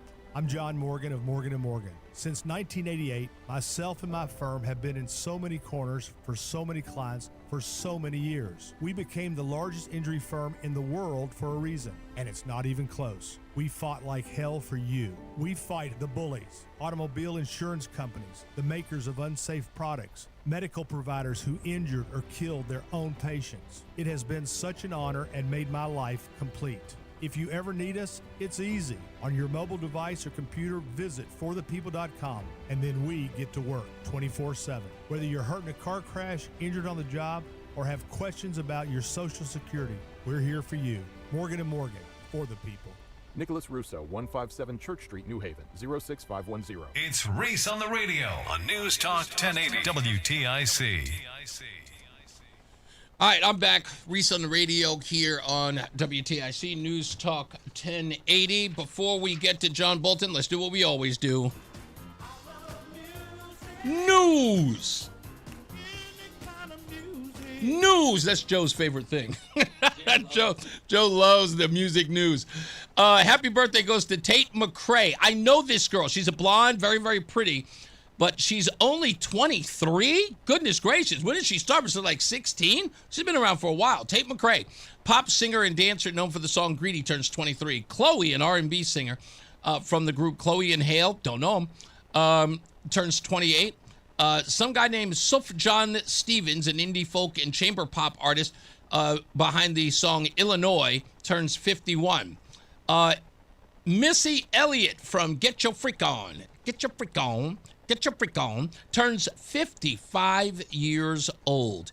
And I have got to admit, probably one of the finest women in the world, hot to death when I was growing up. I said, who is this beautiful white woman? She turned out to be none other than Debbie Harry of Blondie, doing the thing that she never gets credit for. She was the first white person to rap. That she was. That's right. She turns 81, ladies and gentlemen. 81. In 1968, the band released their influential debut, music from Big Pink. 1979, Sony today launched the Walkman, the Sony Walkman, the portable cassette player that we all got rid of as soon as the CD player came out. 1983, Bon Jovi signed their first major record deal with Mercury Records. And in 1997, Radiohead released OK Computer, an album and a group I've never listened to. Mark Christopher, he is back. He is in the BPS Lawyers Traffic Center. Radiohead or not? Not. No. Can I tell you why this song is successful or was successful? This song is great. No, it's not. Do you know why this song is successful? Why? Do you know it? First of all, it puts you in a trance. Do you know how it does. Yeah, when you are driving down the road, they tell you not to look at the white line when you're driving in the dark, right? Because it's repetition and you will miss something. That's what this song does. Get your freak on. Get your freak on. Yeah, exactly. It's just repetition. And if you hear this song enough, you will be completely hypnotized by it. I am. When I used to get my freak on, I was hypnotized too.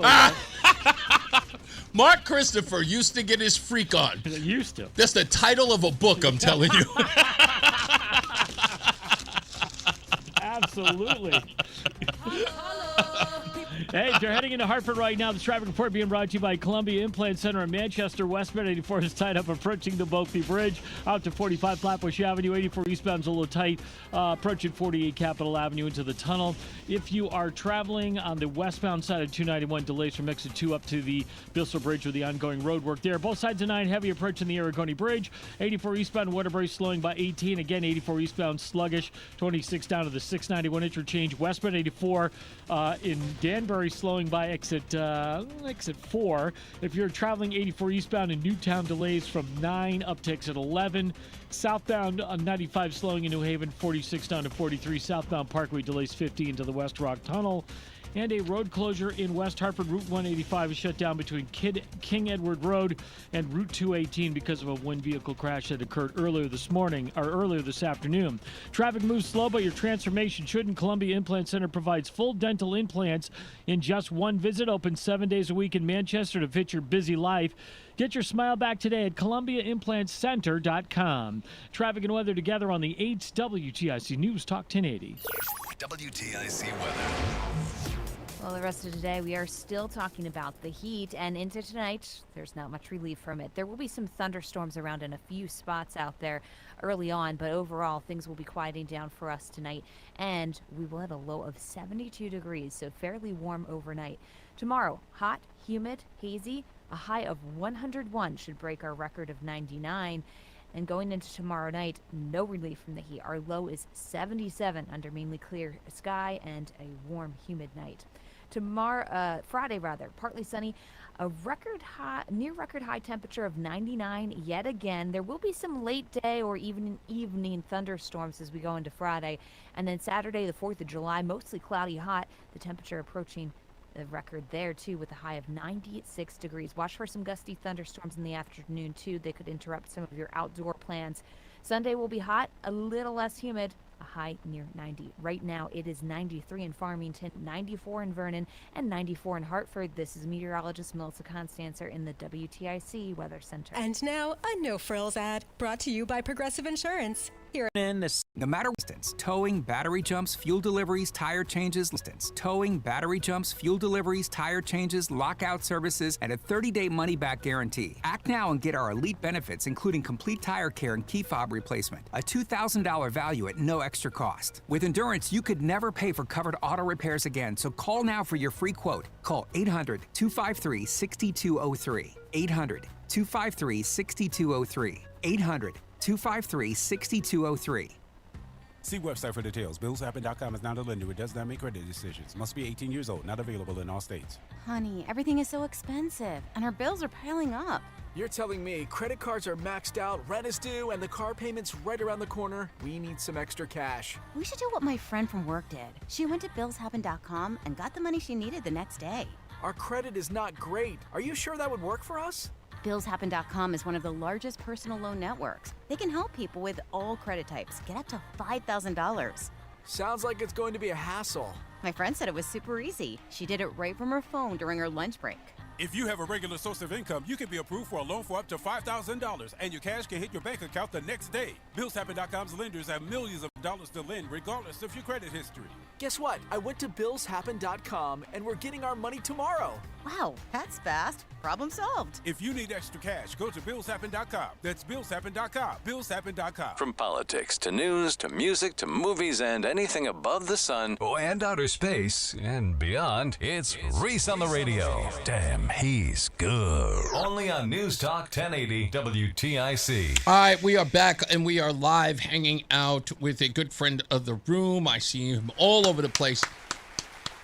Candidate for Attorney General here in the great state of Connecticut, Mr. John Bolton. When I said I didn't like having guests, it means that I like talking about the things that I want to talk about, but then guests will call me and they go, can I be on the show? Can I be on the show? And I have stuff planned like days in advance to talk about, and that means I'm not going to get to them because I want to talk to the person who's calling. However, that being said, there are people who I love having conversations with because they're great interviews. You are included. So you immediately hear that and you go, well, he says he doesn't like guests. Well, great. I'm on my way down there to be interviewed. Sitting in traffic. Give him the context here. Looking like a sweat hog, right, from this weather. And I'm like, what? Did I just hear him right? I'm being honest. I told you I'm an open book, but it is not the evil look you're giving me right now. You the stink eye, man. It's really the stink really eye. am.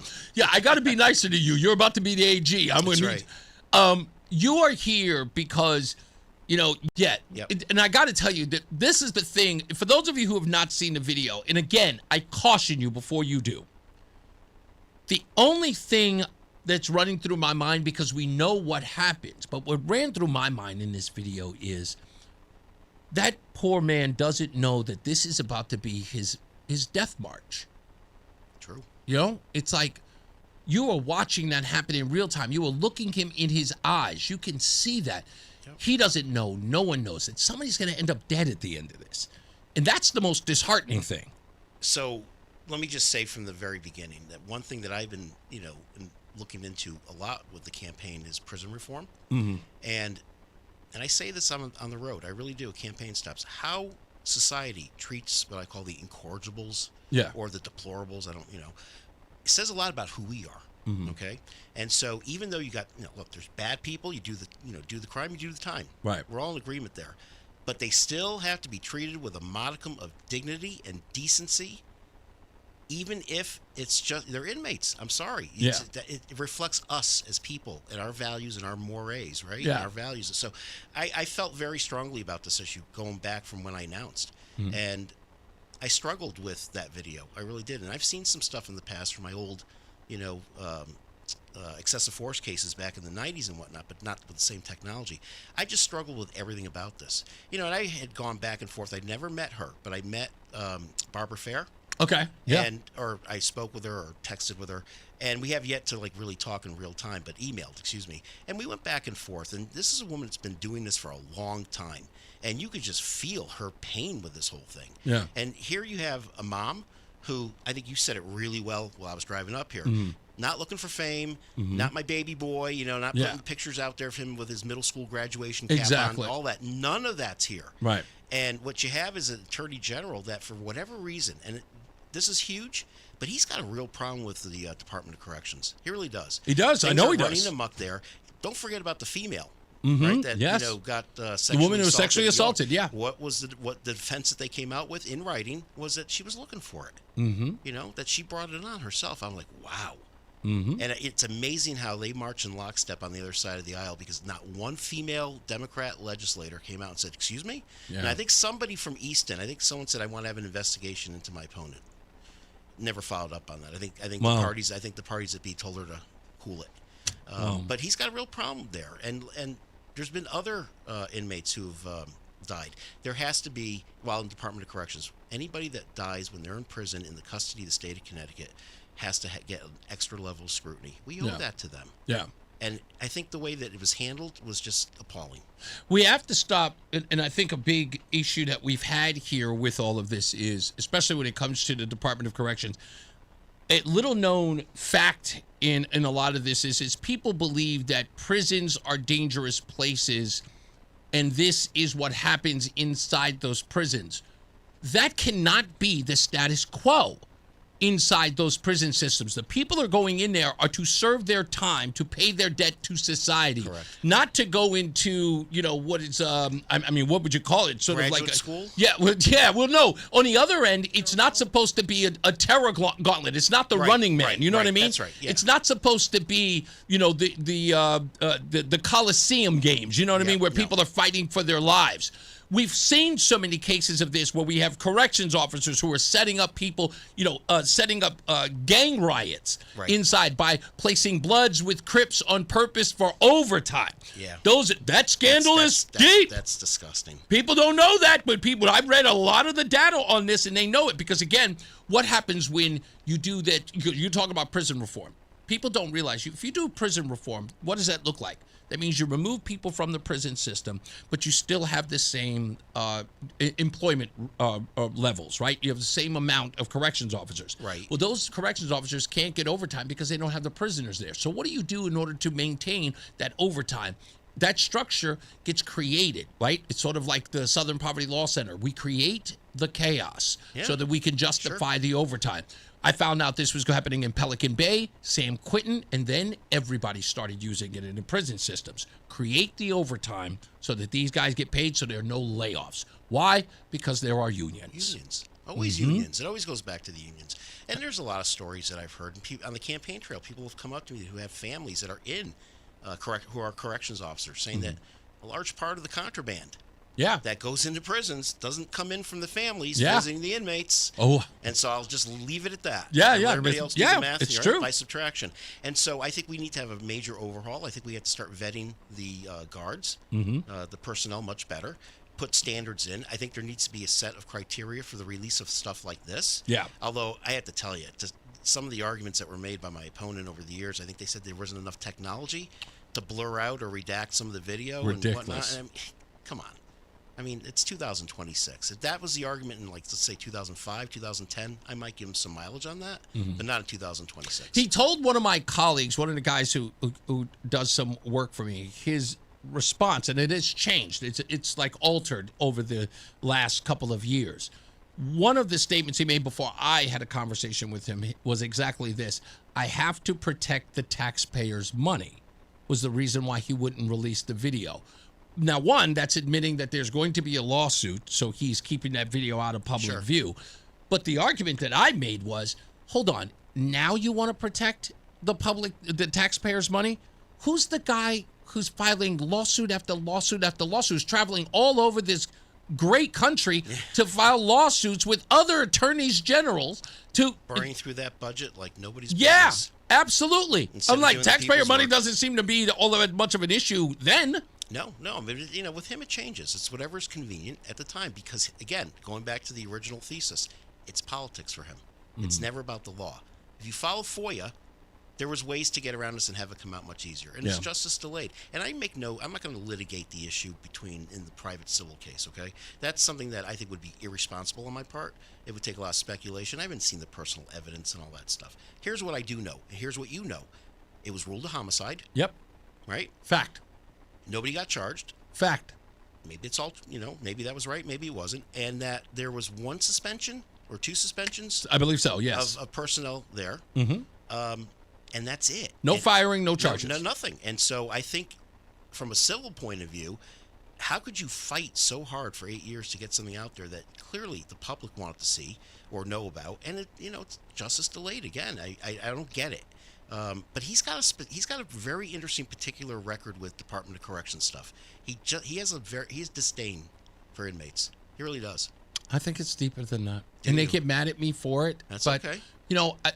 Again, this is I look at the evidence that's here, and that is this: William Tong can talk a good game about Sheff versus O'Neill. Right. Okay. That's a platitude, dudes. It's a 1996 case. Nobody gives a damn about that, dude. Education in the African-American community, that's nothing, okay? But when you have two clear cases, okay, first of all, I didn't hear anything about the Stephen Jones case when it came to William Tong. Weirdly enough, nothing to say there. But these two incidents, as you pointed them out, this young woman who was sexually assaulted in jail and then moved out of state from the only member in her family, couldn't even visit them. I think it was done on Mother's Day, for crying out loud. Right? Yeah, Mother's Day. Wow. Moved all the way to Delaware, okay?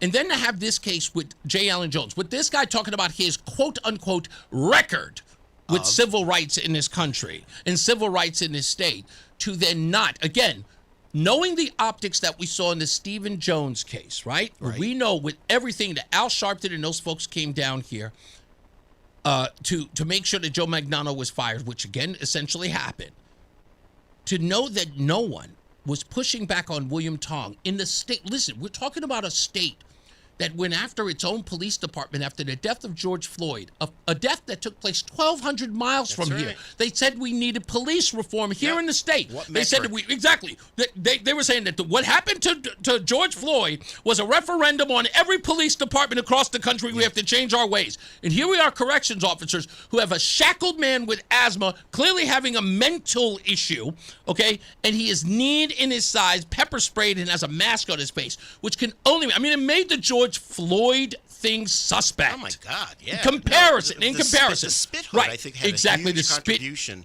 with pepper spray, right? Exactly. And he had asthma, and they That's said correct. Didn't know about it. They didn't know about it. I find that so again, odd. we're looking at all of that, and with everything that they said about Stevie Jones and his episode, this episode pales in comparison to what is considered suspect. This is obvious. Yeah. And to know that this guy was fighting for a tooth and nail, and I'll go one step further on the William Tong thing, the part that makes me nuts. Say it. Okay? Yeah. This didn't happen on William Tong's watch. It didn't happen on his watch. Yeah, it shortly happened before. It was yeah. before he ever got in office. Yeah, by 6, but he 7, 8 dedicated himself for keeping this out of the public view. Well, which who's is he protecting? Exactly. It's a political protection. Exactly. That's what he's a political bodyguard. I don't know why exactly. That's the part that I don't understand. That's right. And again, it wasn't not even in Lamont's tenure. This happened in 2018. Lamont was in office in 2019. So again, this administration could have washed their hands with it and said, "Dude, this is before us." It's Dan Yeah, Malloy. no, you're right. It's a tail end of Malloy. Yes, 100%. it's You're Dan right. Malloy. You're right. But really, really close to the end. I mean, Yes. the big stuff happened with these guys. That's what I'm saying. But Yeah, again, the actual they were the incident, ones true. who were fighting. And again, 8 years to then turn around and say, "Wow, this is a travesty." No, this should have been made right. They had no connection to this man's death at all. It wasn't their administration. They had every reason, in their good graces, every reason to be transparent and be the campaign The or new be sheriff the in town. Yeah, and say, dude, we are Great, never, yeah. we cannot sit here and let that happen. They jumped on board from day one and kept this from the family. Amazing it makes party no discipline, sense. right? It's Yeah, amazing party discipline. That's what it is. it blows my mind. It blows mine too. Yeah. Yeah, exactly. I don't know. But anyway, we're here with John Bolton, candidate for AG. We're going to talk about his campaign, how that's going, because I know you're still fundraising, right? Oh, absolutely. Yeah, We so have a lot of work to do. talk about a little bit of that. We'll tell you how you can help. And if you're done doing any events, you have a campaign headquarters yet, or are you still working on that? No, I'm still working on that. Okay. Because there's a good argument that it should be up here. In Hartford? Yeah. Oh. This is the greater Hartford area. Yeah, why not? Why not? Center of the state. We'll talk about that. Let's get another check of weather and traffic. Mark Christopher's back. He's in the BPS Lawyers Traffic Center. Hey, Mark. All right, Reese, thank you very much. If you're 84 eastbound, delays about a half mile before 46th Avenue into the tunnel. Westbound 84 slowing east Hartford, approaching the Bulkley Bridge out to 47 Sigourney. If you are traveling 291 westbound, delays South Windsor exit 2 up to the Bissell Bridge with the ongoing road work. 2 westbound is slowing now as you move from 1D up to the 84 West merge in East Hartford. Heading into Middletown, 9 north and southbound slow approaching the Aragoni Bridge. You'll see some slow traffic. 91 southbound in Meriden, 19 to 18. 84 eastbound Waterbury slowing by 18. Again, some slow traffic moving down by the 691 interchange. If you're traveling southbound on the Wilbur Cross Parkway, delays 51 in Hamden into the West Rock Tunnel. 95 southbound slowing 46 to 43 in West Haven. And in West Hartford, Route 185 shut down between King Edward Road and Route 218 because of a one-vehicle accident that occurred earlier this afternoon. Traffic and weather together on the 8th. WTIC News Talk 1080. WTIC weather. Our heat wave continues, so please stay safe outside. It is hot and humid with a high in the mid-90s. Tonight, there's not going to be a lot of relief. There will be a few thunderstorms in spots early this evening. Otherwise, it's partly cloudy and still sticky as we hit a low of 72 degrees. Tomorrow, we are hazy, hot, and humid. The high of 101 is set to break the record of 99, last reached in 1966. And then as we go into tomorrow night, we don't fall that far. Mainly clear, humid, with a low of 77 degrees. If you don't have air conditioning, it'll be pretty miserable for sleeping. Going into Friday, we're partly sunny with near record high temperatures again as we keep the humidity around, a high of 99 degrees. And Saturday, mostly cloudy, hot, with the temperature approaching the record of 99. Our high will be 96 degrees. There can be a gusty thunderstorm in the afternoon. Sunday will be hot and humid with a high of 90. This is meteorologist Melissa Constanzer in the WTIC Weather Center. And now, a WTIC news update. It's 5:30. Good afternoon. I'm John Silva, WTIC 1080 News.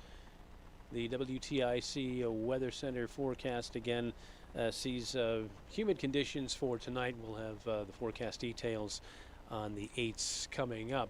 Former New Britain Mayor Aaron Stewart did not meet a 4 p.m. deadline for her to repay the city for legal fees incurred during an investigation into her handling of city finances. Stewart also owes New Britain for her master's degree tuition and is also accused of rolling up over $200,000 on her city P card for personal expenses during her time as mayor. A tanker has run aground in the Strait of Hormuz. TV report appeared aimed at underlining Tehran's claims to control the Strait of Hormuz, which the world has long considered an international waterway. It saw a fifth of all oil and natural gas pass through it in peacetime. Iran has used its ability to choke off the waterway as a key source of leverage since the war began, disrupting global markets for energy and other critical goods. Talks are ongoing in Qatar to end the Iran war, with the US and Iranian negotiators present. I'm Charles de Ledesma. Dangerously hot air masses settled in over Connecticut and will be with us at least through Sunday. That's got medical experts reminding residents to take precautions if they plan to be outdoors for any length of time, especially true with the myriad activities and events taking place in the run-up to Independence Day. Dr. Justin Cahill, the chair of emergency medicine at Bridgeport Hospital, says, wear loose-fitting, light clothing that helps keep the sun's rays off their skin and help prevent sunburn. And 2 is they take breaks. So I would take breaks in the shade whenever you can, and make sure you keep hydrated. Drink plenty of cool liquids, and drink before you feel thirsty. Fire investigation continues in Waterbury. Tuesday evening blaze broke out in a home in the Hitchcock Road area around 6 p.m. No injuries were reported. 5 people, though, were displaced. The Red Cross is assisting them. No word yet on a cause. On Wall Street this afternoon, the Dow finished down 13 points. The NASDAQ was off 173 and the S&P down 16. Red Sox fell to the Nationals at Fenway this afternoon 10-2. Yanks were swept out of the Bronx by the Tigers 6-2 in 10 innings. I'm John Silva, WTIC 1080 News. Wesley Financial Group is not a law firm. Ask yourself this question. Is it really worth holding on to that timeshare that you know you need to get rid of? Here's the truth. The average maintenance fee just went up over 17%. That could have been 117%, and there's nothing you can do about it. When you buy a timeshare, you give them a blank check for annual maintenance and assessment fees. I'm Chuck McDowell, founder of Wesley Financial Group. For 15 years, I've helped over 50,000 families cancel their timeshare. Not sell it, not transfer it, cancel it. Did you buy a timeshare because they told you it was a great investment and your maintenance fees would never go up? That's a lie. Are you ready to get rid of your timeshare once and for all? Simply call us and I'll send you our timeshare exit kit that explains all your options for cancellation. Call Wesley now for your timeshare exit kit. 800-979-3535. That's 800-979-3535. 800-979-3535. Download to see if you qualify. Not all customers will qualify. Transfer fees may apply. No Albert subscription required. Albert is not a bank. Albert Instant Loans are issued by FinWise Bank, member FDIC. Not an actual client. Terms apply. Kylie, what's wrong? I just got hit with a car repair bill. I'm behind on rent, and I feel like I can never save any money. Have you tried the Albert app? Albert is your financial assistant, helping you find ways to save and create custom budgets to actually grow your money. Plus, you can get up to $10,000 for big expenses, or advance up to $1,000 fast when you need cash right away. Albert can get me up to $10,000? Exactly. Albert spots you in a pinch and helps you grow your money in the long run. I'm downloading Albert right now. Download the Albert app and use promo code BOOST to borrow up to $10,000 for whatever you need. The Albert app helps you budget better and save more money, so you reach your financial goals faster. Download the Albert app right now and use promo code BOOST to borrow up to $10,000. Use code BOOST to borrow up to $10,000. The Odyssey app lets you jump back to the moments you missed from WTIC News Talk 1080. Download the free Odyssey app, search WTIC News Talk 1080, and tap earlier today to get started. All right, Reese on the radio. We're back. We're talking with John Bolton, the candidate for Attorney General. We will continue to talk to him, but during this break, I want to make sure that I give everybody a shout out that needs to be. So if you haven't heard and you have been missing the program, I need to give you a couple of, notes about what's happening in D.C. So one, we are broadcasting live Friday from 2 to 6, regular program, and Saturday from noon till 3. Both of those broadcasts are going to take place near the main stage at the event at Freedom 250 or America's 250 event. We will not be at the Connecticut booth, but do not fret, because there are plenty of people who are going to be there, and there's going to be plenty of exhibits. In fact, I just got a text message from Betsy McCoy, who is bringing some historic memorabilia down there as well. But I need to thank a bunch of people who are doing great things down there.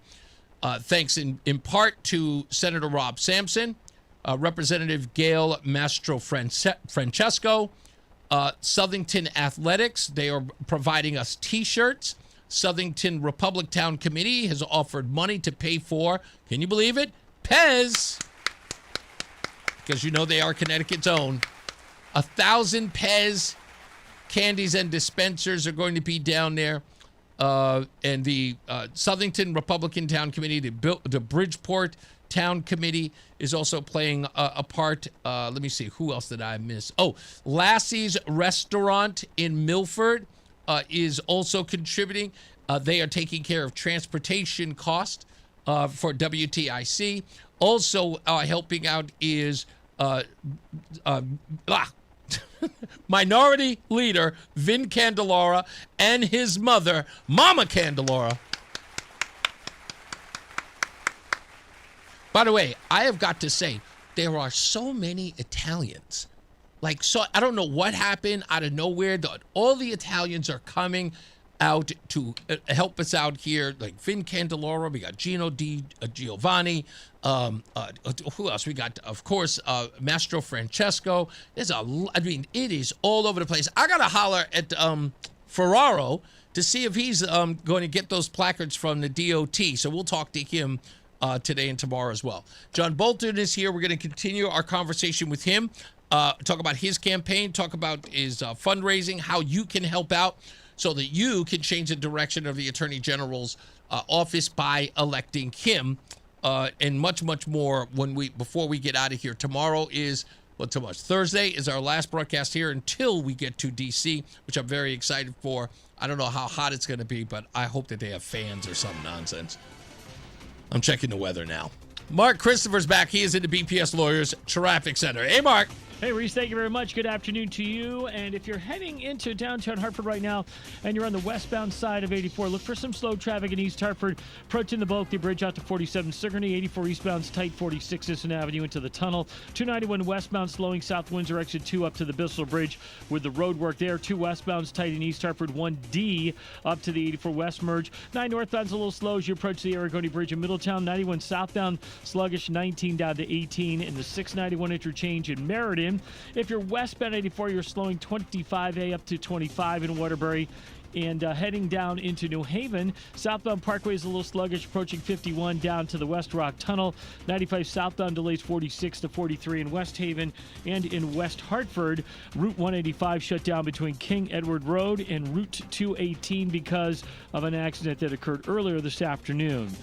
Traffic and weather together on the 8th WTIC News Talk 1080. WTIC weather. It's been hot, it's been humid, and tonight, not much relief. Do watch, there's still some thunderstorms just to our west, and one of those may make it into our area. Overall, though, tonight will become quiet with a low of 72 degrees. So warm overnight, hot, hazy, and humid tomorrow. A high of 101 should break the record of 99 for tomorrow. Tomorrow night, no relief from the heat, and the problem with these heat waves is it's cumulative. So if you can't recharge your batteries overnight because you don't have air conditioning, that heat stress just adds and adds to the body. The low 77 tomorrow night with mainly clear sky. Friday, we are partly sunny and we are still hot. We are still humid, a high of 99 degrees. There will be a late day or evening thunderstorm in the area. And then for Saturday, the 4th of July, mostly cloudy. Hot, still humid, a high of 96 degrees. Watch for some gusty thunderstorms in the afternoon. Sunday will be hot, a little less humid with a high of 90. Right now it's 90 in Hopewell, 97 in Bloomfield, and 94 in Hartford. This is meteorologist Melissa Constanzer in the WTIC Weather Center. Each week, Attorney Allaire shares special practice advice and expert insights to help navigate the complexities of elder law. Sponsored by Progressive Insurance. Make sure your family is well taken care of with life insurance. Protect your phones, laptops, and more with electronic device insurance. And cover your furry friends with pet health insurance. When you enter a place of business, you're owed a legal duty, that the place of business is safe for you to shop in. I'm John Morgan of Morgan & Morgan. If you suffered an injury at a place of business, our duty is to protect you after that harm. Injured? Dial pound law. Nicholas Russo, 157 Church Street, New Haven, 06510. $5,000. That's the average amount of money people in the U.S. are now spending on gas in a year. $5,000. That's crazy. If you drive, you have to download Upside, the free app that gives you cash back for buying gas. That's right. You can earn cash back with Upside just for buying the gas you're already buying. You can literally start earning cash back today. I use Upside, and just last year, I made nearly $300. You're putting gas in your car anyway. Why not get cash back? If you like extra cash, download Upside. I'm saving the cash I earn from using Upside to help pay for a vacation later this year. Download the free Upside app now to earn cash back when you fill your tank. Use promo code fresh, to get an extra 35 cents per gallon on your first tank. You can cash out anytime, right to your bank or a gift card for Amazon and other brands. Just download the free Upside app and use promo code FRESH for a 35 cents per gallon bonus on your first tank. That's code FRESH for a 35 cents per gallon bonus. What's up, everybody? You know who it is. You know who it is. You know who it is. It's Reese on the radio. Frederick Douglass of the 21st century. It's WTIC News Talk 1080. All right, we are back and we are live. John Bolton in the house, candidate for Attorney General. We have to make sure that we shout out the website, Bolton, the number 4CT, Bolton4CT.com, so you can donate to John Bolton's campaign so that we can get him. Well, it's actually sort of how do we phrase this? How do you want to phrase it? What are you Campaign finances or a campaign? So I can fight the good fight. Yeah, How's so that? you can fight the good fight. There Okay, you go. that's what it is. So yeah, so you're raising money. It's important that No, you. if we raise, I'll clarify. Yeah, I that's know you're looking for some clarification. Because I'm like, am I supposed to say this? Am I not supposed to say this? Look, if I raise $101,000 Right. by early August, Mhm. the state gives me close to $1.2 million. So Okay. it's like for every dollar I raise, the state gives me 12. Okay. And you know, and I know that I need to have an even playing field Yeah. to fight this dude. Indeed. And I'll tell you what is an issue for me that I have to educate voters on. People are like really behind me. I'm getting a lot of love out there, Mhm. and it's a bipartisan thing too, because I'm talking basically common sense, right? Right. But people are resigned and go, well, you know, what if you're the only one, a Republican or, you know, whatnot, and there's, let's say a Democrat wins the governor and the legislature still stays down, you know, Yeah. majority. I go, no. By statute, Attorney General is an independent office. Correct. I do not answer to the legislature. I do not answer to the governor. I answer to the people of Connecticut. And I promise everybody who votes for me, they're going to hate me in Hartford after I take over. All right? Because I am going to lay down the law and explain why the Trust Act is unconstitutional Mhm. and why it's really stupid to maintain 45 plus lawsuits against the federal government. Mhm. I'm not going to listen. The broken clock is right twice a day, right? Right. Some of the suits that he's brought have had some merit. Yeah, sure. On procedure. Yeah. It's mostly procedure. You know, and for me to sit there and say that he did everything wrong or he does everything wrong, no, nearly everything wrong, but not everything. But you know what I'm saying? And so, Yeah. but people think that I would be handcuffed in Hartford. Absolutely not. Yeah. Nope. Now, the thing about it is, look, my issue with William Tong, a lot of people don't get this when it comes to this show and the people who are in power. No one is going after William Tong because he didn't bring it on himself. I've never attacked somebody who's been doing what I consider a legitimate job in their role. Sure. I'm looking at a guy who has been petty. Always. And absolutely out of pocket on some of these things. Like, I'll give you a perfect example, okay? Sure. Yesterday, after the birthright citizen decision, right, where the president of the United States the day before had conceded he didn't believe that he was going to win, but didn't make a fuss about it, didn't argue calling, the Supreme Court names, doing some of the stuff that people have argued that he will do. Right. But he was very gracious in the sense, he's like, look, I don't believe that, it's a strong case. We may indeed lose that, and that's fine. I'm just going to say Congress should do its job and, again, enact laws. That's its role. Yeah. We can't win everything in the Supreme Court. That's not their role. And he wasn't very gracious. But what did William Tong do? He turned around and said, get out of here, Donald Trump. It's just like, spike the football. Yeah, exactly. He never acts like he's been there before. Exactly. And it's not even a case that he litigated. No, You don't understand no, that? it's not. He had no part in it. But he saw some reason to jump in. And now let me go one step further. Please. And this is important. When people say that William Tong is performative, I would argue, what's the basis of that? Well, I would implore everyone to go to WTNH right now. Go to WTNH.com and go watch Mike Cerulli, the political reporter's interview with one William Tong. And two gentlemen who are considered William Tong's very good friends. In fact, best friends. And they are sitting at a bar having a conversation. And Mike Cerulli jokes and says, you ever heard that time three attorneys generals walk into a bar? Well, all three of these men, only one of them is a Democrat. The other two, are not Republicans, John. They're MAGA Republicans. Yeah, I heard about the bromance. Yeah.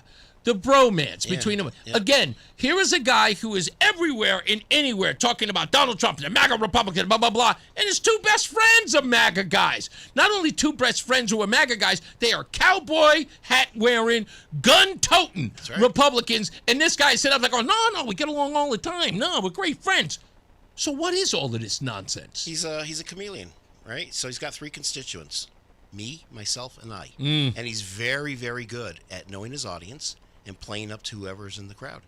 And so somehow, somewhere, these two right-wing or MAGA folks. Yeah, they were described as MAGA folks. No, he's somehow as, I think he's president. He's got a Mhm. rotating role as president of the AAGs Association. He's hosting like 12 of them. Yeah. Right? And they were in New Britain last night, something.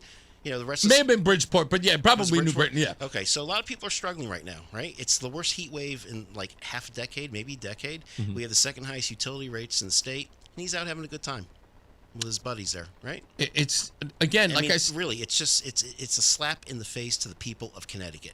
It is. It really is. And he did it last month when he went off on Scott Pelley getting canned from 60 Minutes. Really? I didn't even see that. Yeah, he actually spoke about. Absolutely. 3.5 minute reel. I'm sorry, no offense, but that guy spends so much time for himself. How could he possibly have time to watch 60 Minutes? DVR. How is that? It's good to have a DVR, right? Are you kidding me? He spends so much time on himself. He has 60 Minutes for Scott Pelley. He wakes up in the morning worried about Scott Pelley in 60 Minutes. I wake up wondering how the families in Connecticut are going to be able to keep up. Yeah. Right? That's, and it shows you where he's at. He's an elitist. He's an elitist, and he has a lot of disdain for people that, he's very good at hiding. But not when it comes to things like Jalen Jones. Yeah. He can't help himself there. Yeah, that's, again, couldn't even jump in and say, Let's do the right thing. Yeah, let's do the right thing. We're going to take a hit here. Yeah. Right? Or something like that, right? That's the accountability part. There's no accountability, and there really isn't any But transparency. dude, okay, see, this is where you get me frustrated, Josh, because now I didn't said it, and now I'm mad again. There is no accountability for William Tong, because as I said in the last break, it didn't happen on his watch. So he's injected himself into keeping this poor mother from seeing what happened to her son in an event he had no part in. Right? He doesn't. He bears no responsibility for what happened. It wasn't on his watch. And he injected himself into this only to make it worse and to make this woman wait for 8 years. He's protecting somebody or somebodies. But, listen, he had a bad week the week before, too. In the Pura case with Eversource bringing, with Gillette, and they're saying that the process was all flawed at Pura and the missing text messages that somehow got deleted and whatnot. Indeed. You know what didn't make the front page, which was absolutely, stunning to me? They confessed to judgment. They did a stipulated judgment with Connecticut Light and Power, who was the lead plaintiff in that case. But it was essentially the Pura case. Yeah, exactly. But they stepped out, basically saying, yeah, your allegations were right. And nobody picked up on it. And again, with all of that Pura stuff that was in the news last year, the year before, with all of that, it was being covered everywhere. And then this bombshell comes out, and it was a tweet. That's right. It was like tweet. It's just what? Whose fault is that? Is that the media? Is that government? Is that us for not asking for more answers? I mean, listen, most people just want to keep the lights on in their house, get their kids fed, pay their bills, do their job. Maybe some overtime here and there, right? Have a decent life, be comfortable. People don't stir the pot. They don't look deeper into the issues. And so it then becomes incumbent upon the Reeses of the world, the Boltons of the world, when they're running, to educate the public and say, look, this is what's going on. I don't think you're going to like this. Yeah.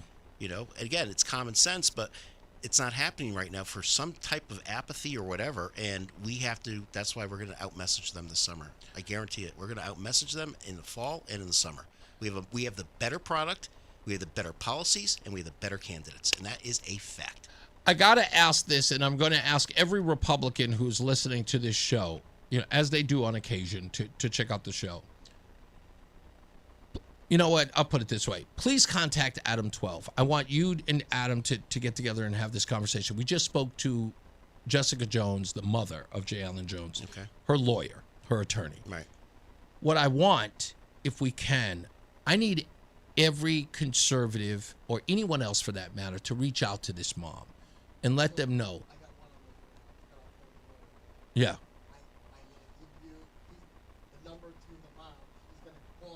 Is mom going to call Jessica Jones? Okay, so she'll have a pre-interview with me before she goes on air? Okay, then that's good. What I want to do is I want to get her to support, and I think what we need to do is, and I think this would send a message for what happened here and obviously what's happening in our correctional facilities. Yeah, it's a bigger story. Yeah, it's a bigger story. But can I just say something, Reese? You know, people are like, how come you didn't clock this guy all week on this? And I did. I got out there and did what I had to do, but I didn't issue like a really searing press release yet. I actually toned it down. Right. And I put the word out in my campaign. We are not going to make this man or his memory a prop. Yeah, exactly. And I agree. refuse to do that. But we've got to because that is so shallow, and that's what they do. Right. Right, with the George Floyds of the world and yeah, exactly. Right, but we are. My campaign, I said to everybody, we are not making a prop out of this guy. That's a life that was lost. He was a father. He was a son.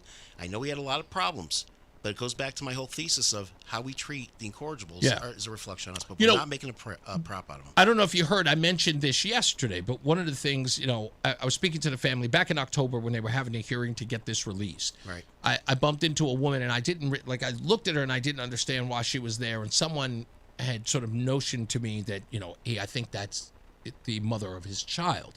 And I went, oh, he had a son. I was like, I didn't even know that. I knew he was 31, but I was like, knew nothing about him. So anyway, I pulled a woman aside and I said, hey, I know you don't know me. I'm relatively new to the area. I'm WTIC, but I understand that you had a son with the decedent. And she's like, yes. She goes, I have a son with him.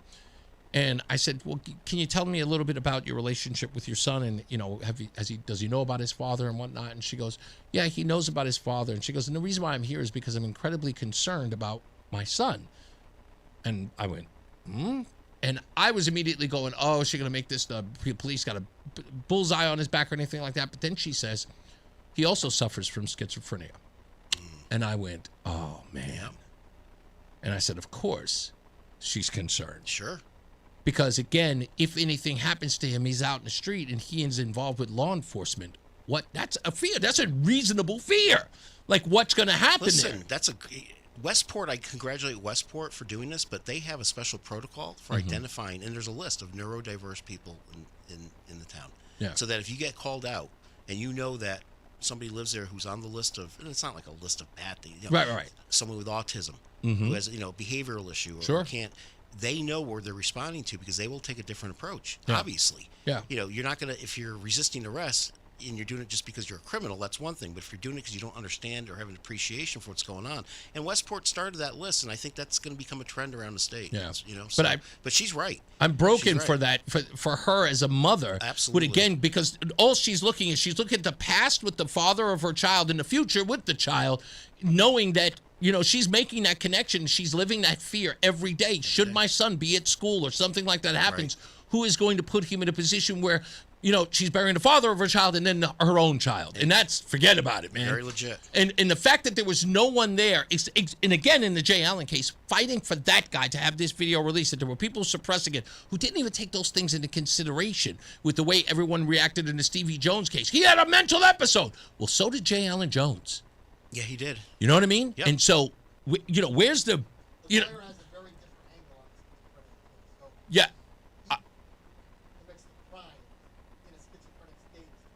Oh yeah, the robbery situation. Okay, yeah, we'll get into that. The whole intent thing. Yeah, we'll get into a bunch of those. But you're right, Reese. And at the end of the day, it's a mental illness is obviously a driving factor in why people behave off the row here. And yeah. They could not recognize. They obviously were making a transfer at the time, right? Yes, that's correct. Into the psychiatric facility. Right. Yep. So, I mean, who was prepared for this? What steps did they take to mitigate what ended up happening? Right. Was he being transferred like any other detainee? Who's going to the psychiatric ward? Indeed. But I got a bad feeling there's no protocols in place or legitimate ones, and Probably that is so. a huge problem. Mm-hmm. Right. But the spit hood really bothered me. Not that they put it on him, but that they pepper sprayed him and then put the spit hood on because there's no circulation of air. Well, think about the level. First of all, you have a schizophrenic person with the pepper sprayed and then a hood's put on them. The level of confusion that happens in the psyche, like a normal person with a hood over them, you can't see. You you can't discern where you are. Disorienting, right? Disorienting, For a exactly. disoriented person. For a person, again, with a mental disability, everything about that is wrong. Everything about that is ridiculous. And this is, again, and I think there's a part of this that plays a huge role. I think because of that image alone, because even of us talking about it, visualizing that event says to you, what are you, nuts? Like, that's crazy to do to somebody. It says Abu Ghraib, right? Yeah, Abu Ghraib. Yeah, wow. Doesn't that say that? Yeah, it does. It says a lot of Can I that. just say one more thing? I think the state also failed its employees. Fair. When they did not, those prison guards, I got to believe, and I give people always the benefit of the doubt, but I'm sure they weren't out there to kill somebody that day. Right, of course. But I don't think they had the right training, nor did they have the proper protocols in place. So the state of Connecticut Department of Corrections failed their employees and J. Allen Jones. Yeah, without a doubt. Make sure you go to John Bolton's website. It is Bolton, the number 4, CT, Bolton4CT.com. Help him fundraise. Help him end this madness, folks. It takes every one of you, John Bolton. Always a pleasure, man. Thank you for coming in. Help is on the way. Wait, exactly. I love it when you say that. Help is on the way. It's time for me to get up out of here. We'll see you tomorrow. As I always say, radio is free, so we thank you for paying attention. Remember to keep JC in your hearts and in your minds. Sean Patrick, we love you and we miss you. Remember that panic is not planning, so plan your work and work your plan. Me, I'm Reese on the radio. You have a good night and pleasant tomorrow. We'll see you back here at 2 p.m. Mark Christopher, he's getting you home. And it's hot out there, folks, and the sun is a-blazing. He's in the BPS Lawyers Traffic Center. Does the sun play a bad role, Mark? When it, I guess it would be on 84, because I drive down that sometimes and go, damn! Especially when you get into, September, October. Yeah. Not that a good angle time. is bad, Yeah, right? The not a good axis time. of the earth is really bad. Same thing on 44 westbound as you go through West Hartford. It is blinding. Yeah, it's brutal. So, even with sunglasses on. So, yeah, use caution. See you tomorrow. Have a great night, Reese. If you're heading into Hartford right now, just a minor slowdown, 84 eastbound as you move into the tunnel. 291 westbound slowing exit 2 in South Windsor up to the